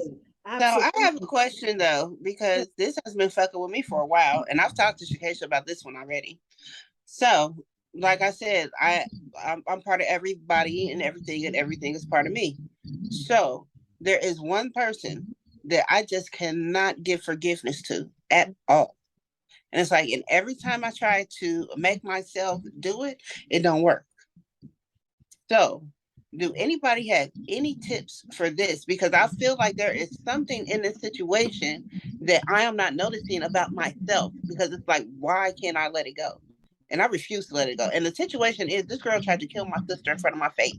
So it's like, I cannot forgive her for this, and I cannot get over it. But I don't feel like it's her issue. I feel like it's my issue. And I don't know how to resolve this. And this is the one thing that has been fucking with me for a while. For a long while. Well, This let's happened back talk in about 2009. what forgiveness looks like for you. When you say you can't forgive, what is it that you can't do? You can't forget it. If you offering her an olive branch or offering her forgiveness or offering yourself, what would that mean that you're subjecting yourself to do? Being hospitable to this person. No, you know, I wanted you to say being hospitable to this bitch, because I was gonna say, yeah, that's what exactly is what I was.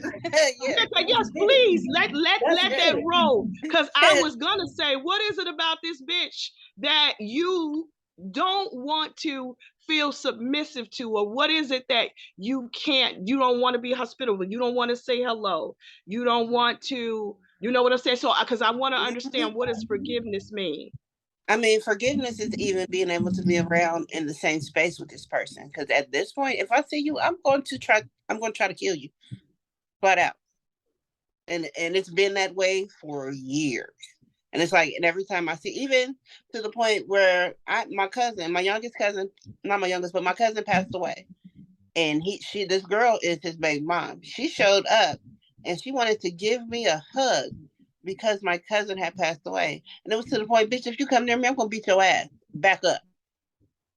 It's her audacity. It's the audacity of her still, you know what I'm saying? It's the audacity of her still having the, you know, I'm trying to jump in the energy, but it's like the audacity. You're angry at yourself. She tried to kill her in front of you. She thought you was soft.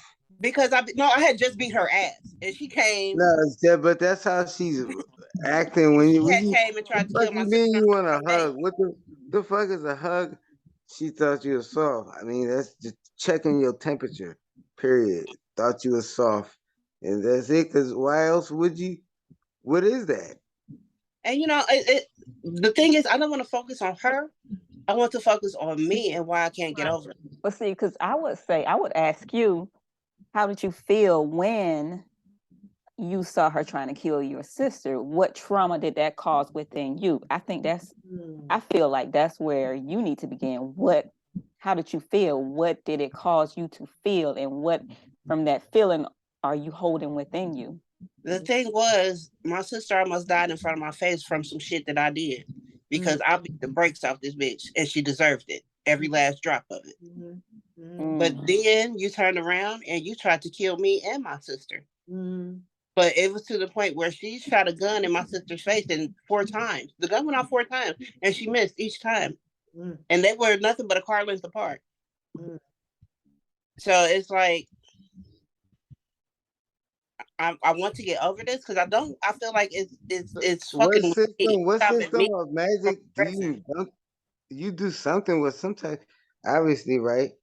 Because you're in What'd this. you say? I didn't hear. I didn't catch it all. I'm trying to say, like, you do something with something magical. Do you do any type of ritual or deal with any like deities or anything like that? I deal with myself, my higher self, my spirit guides. How do you normally deal with anything? And like, what is the normal path you See, that's the usually thing that I'm saying. Like, my normal avenues have not worked as far as this situation. I can rationalize and get over damn near anything. Well, you gotta try something new then. So maybe you gotta try something you haven't tried before. Try something new. And that's why I'm coming to you guys with it, because I never really talked to anybody about it. Let me ask you a question. What are you attracted to? Do you feel like you need to forgive her? I do. For you? For me. What would you be forgiving her for? Or what would you be forgiving you for? I would probably say for putting myself or my sister in that situation at all. You felt like you put your sister in harm's way? Yes. Did she deserve, did that bitch deserve getting her ass beat? Yes, she did. I still believe to this day she deserved every inch of it. And probably some more. And she got that. And what your sister got was 4 fucking miracles.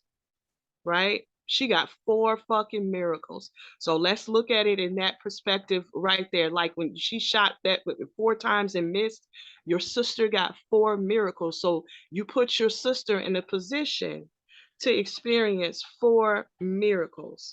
So with that regard, the guilt that you feeling behind all of that, like I can feel it. I can, you still think of it because maybe you like, I could have handled that differently, but she did deserve to beat her ass. That's the justification.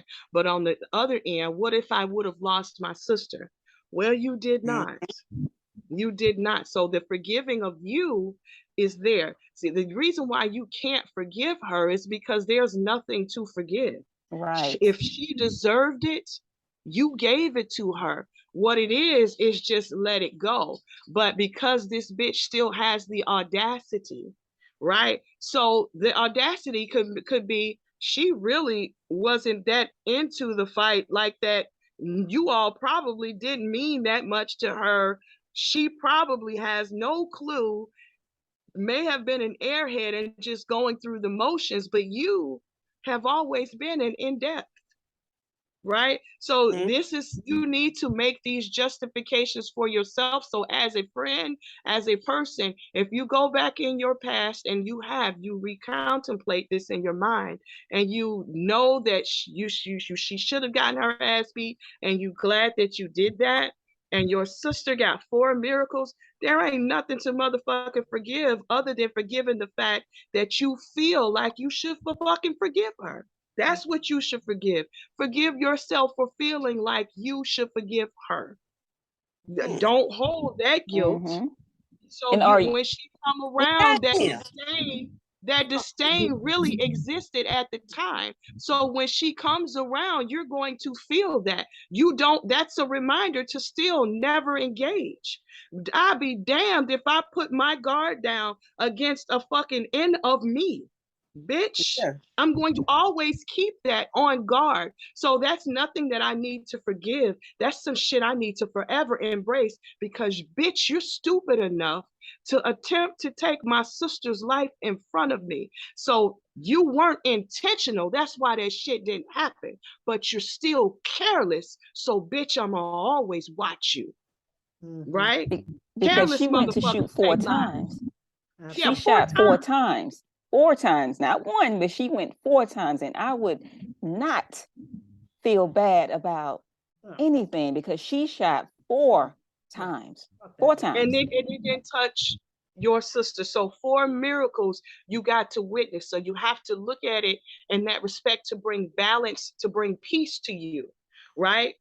Because that was part of your protection. You know what I'm saying? You want to know how I know? Because your ass still sitting here thinking about it. In that fucking moment back then, that energy was so motherfucking powerful, bitch. It's still radiating right now. Do you know you were a part of the missing of the motherfucking bullets? When a bitch is disciplined and you was beating her ass. Listen to me good. You was beating her ass. Okay? And she deserved it. So much power went on at that moment. It ain't until now that you can really recognize that that was also you. You could beat ass and protect at the same time without being aware of your consciousness. Because you conscious right now, bitch, take this consciousness and I'm telling you to throw it back there and make it applicable. And that is what happened. You don't have to forgive shit. You stay aware and stay on your motherfucking post. Thank you. Some things are unforgivable. That's right. Yeah, you don't owe her that. What you owe you is the fact of feeling like you got to forgive any motherfucking body that crossed your goddamn bloodline. Do you know how sacred you think about your bloodline? I don't know. I feel it. You know. Yeah. You know, you sitting here still thinking about that shit right now. So let's take that stream, let's ride that bloodline back all the way and fuck you still. Absolutely. Still. See, she's so careless, she hugging you. The discipline so strong, you so benevolent, she ain't had a heart attack yet. You done forgave that motherfucker already. Real talk. I talked today. Today, my conversation was called The Real Estate of a Woman is Her Motherfucking Discipline. And I ain't talking about the discipline in like children. I'm talking about the discipline of who you are as a person, right? So I see your discipline. I see how deeply you care more than the next person. I see how deeply you try to adjudicate things in your mind and in your heart, Aquarian. I see these things. So you are already acquitted by what you accused yourself of because you had fixed it before you had even knew it was a goddamn problem.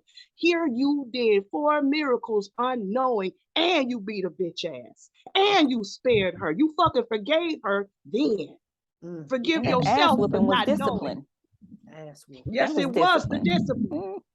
Right. Physical I have to discipline. break down. Jesus walked around with 12 disciples. They were 12 disciplines. So you take the characteristics. One of them was Peter. He was a fisherman. What's the discipline of a fisherman? And then you flip that shit metaphysically, and that's a discipline that you can have. You know what I'm saying? There's so many different ways you can look at it. The zodiac sign, you can look at it every kind of way.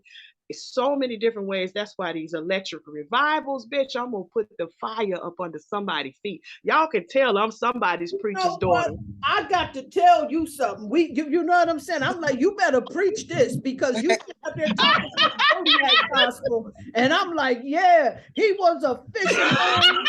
And that's some Pisces energy. Yeah.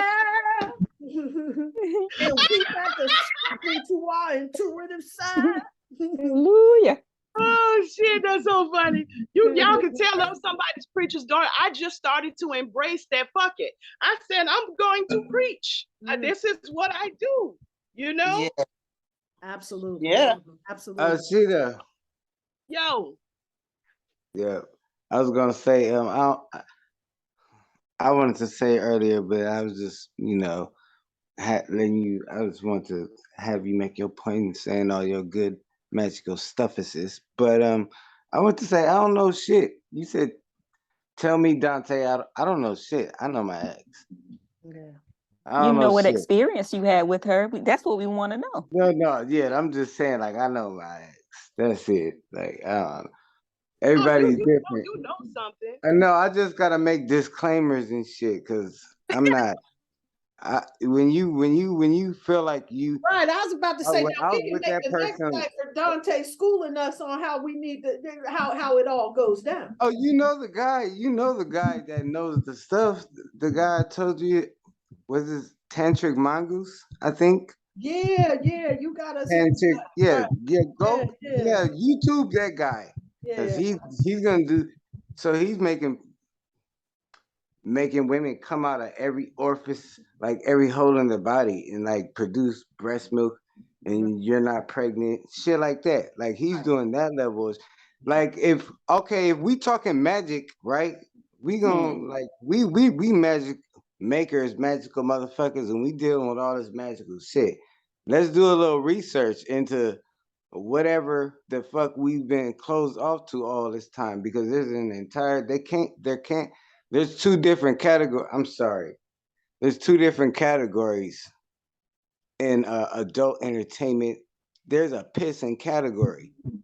Mm-hmm. There's a pissing category, and there's a squirting category. I mean, I'm gonna just say that much. But if you Google the tantric mongoose, like he's not touching, like what I was telling Shakesha, that type of shit blows my mind. Like I'm interested in that, but I'm not doing nothing like that though. And I just want to put I mean, why not? I want to put focus. I want to put focus where focus should be due because I'm taking my hat off to where I haven't been like whatever I'm saying. I don't even feel like this is anything. I'm saying go straight to the horse's mouth and get the real story. You know what I'm saying? And then make up your mind for yourself if you just think it's just we're just having a piss party. You know. Right, listen, Well, you know, I And ain't. you could YouTube him. You could YouTube him after I'm this. down to be enlightened, but I ain't really motivated to investigate. So, Yeah, I was What gonna does say that my mean? life is What that mean in English, Shakesha? I'm down to be enlightened, but I'm not motivated to investigate. How, give me that. And I'll both times translate you that. said that, you took a puff of that, you had that yellow thing in your hand. Both times you said Right. that. I'm a translate that for you. Uh, I'm down to hear your thoughts on it, but I'm not really in a space where I'm trying to go look it up. You see, that's what that means. I'm down to be enlightened, but I'm not motivated to investigate. That's what that I'm the We want to same hear way your when it comes experience. to that.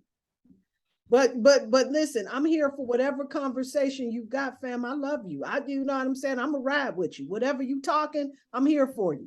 You know what I'm saying? Now, this ain't my conversation, but I'm here to listen and I want to learn, but I'm not looking into it, At least not right. Right. At least not today. You know what I'm saying? That may change tomorrow. I'll do that. So Even after this conversation, speaking about it, and something is brought to my awareness, then I'm in the moment. I go in the moment and or whatever, but I'm that just ain't my motivation either. Yeah. Because I really don't give a fuck because I ain't doing it. So, right, and you know what I'm saying?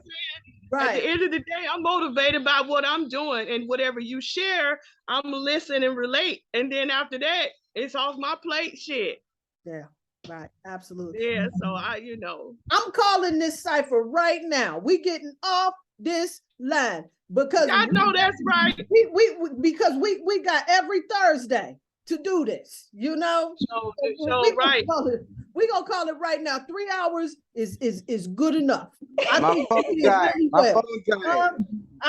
think 3 hours is good enough. So I'm gonna call it right now. I love all of you so much. Thank you for supporting, building, enlightening me out here in these cosmic streets.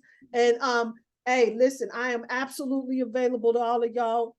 Hit me up, phone, email, whatever. I'm here for it. I may take longer with the email. I got 600 emails, it looked like in my man, come on here with them emails. I don't even open them shits.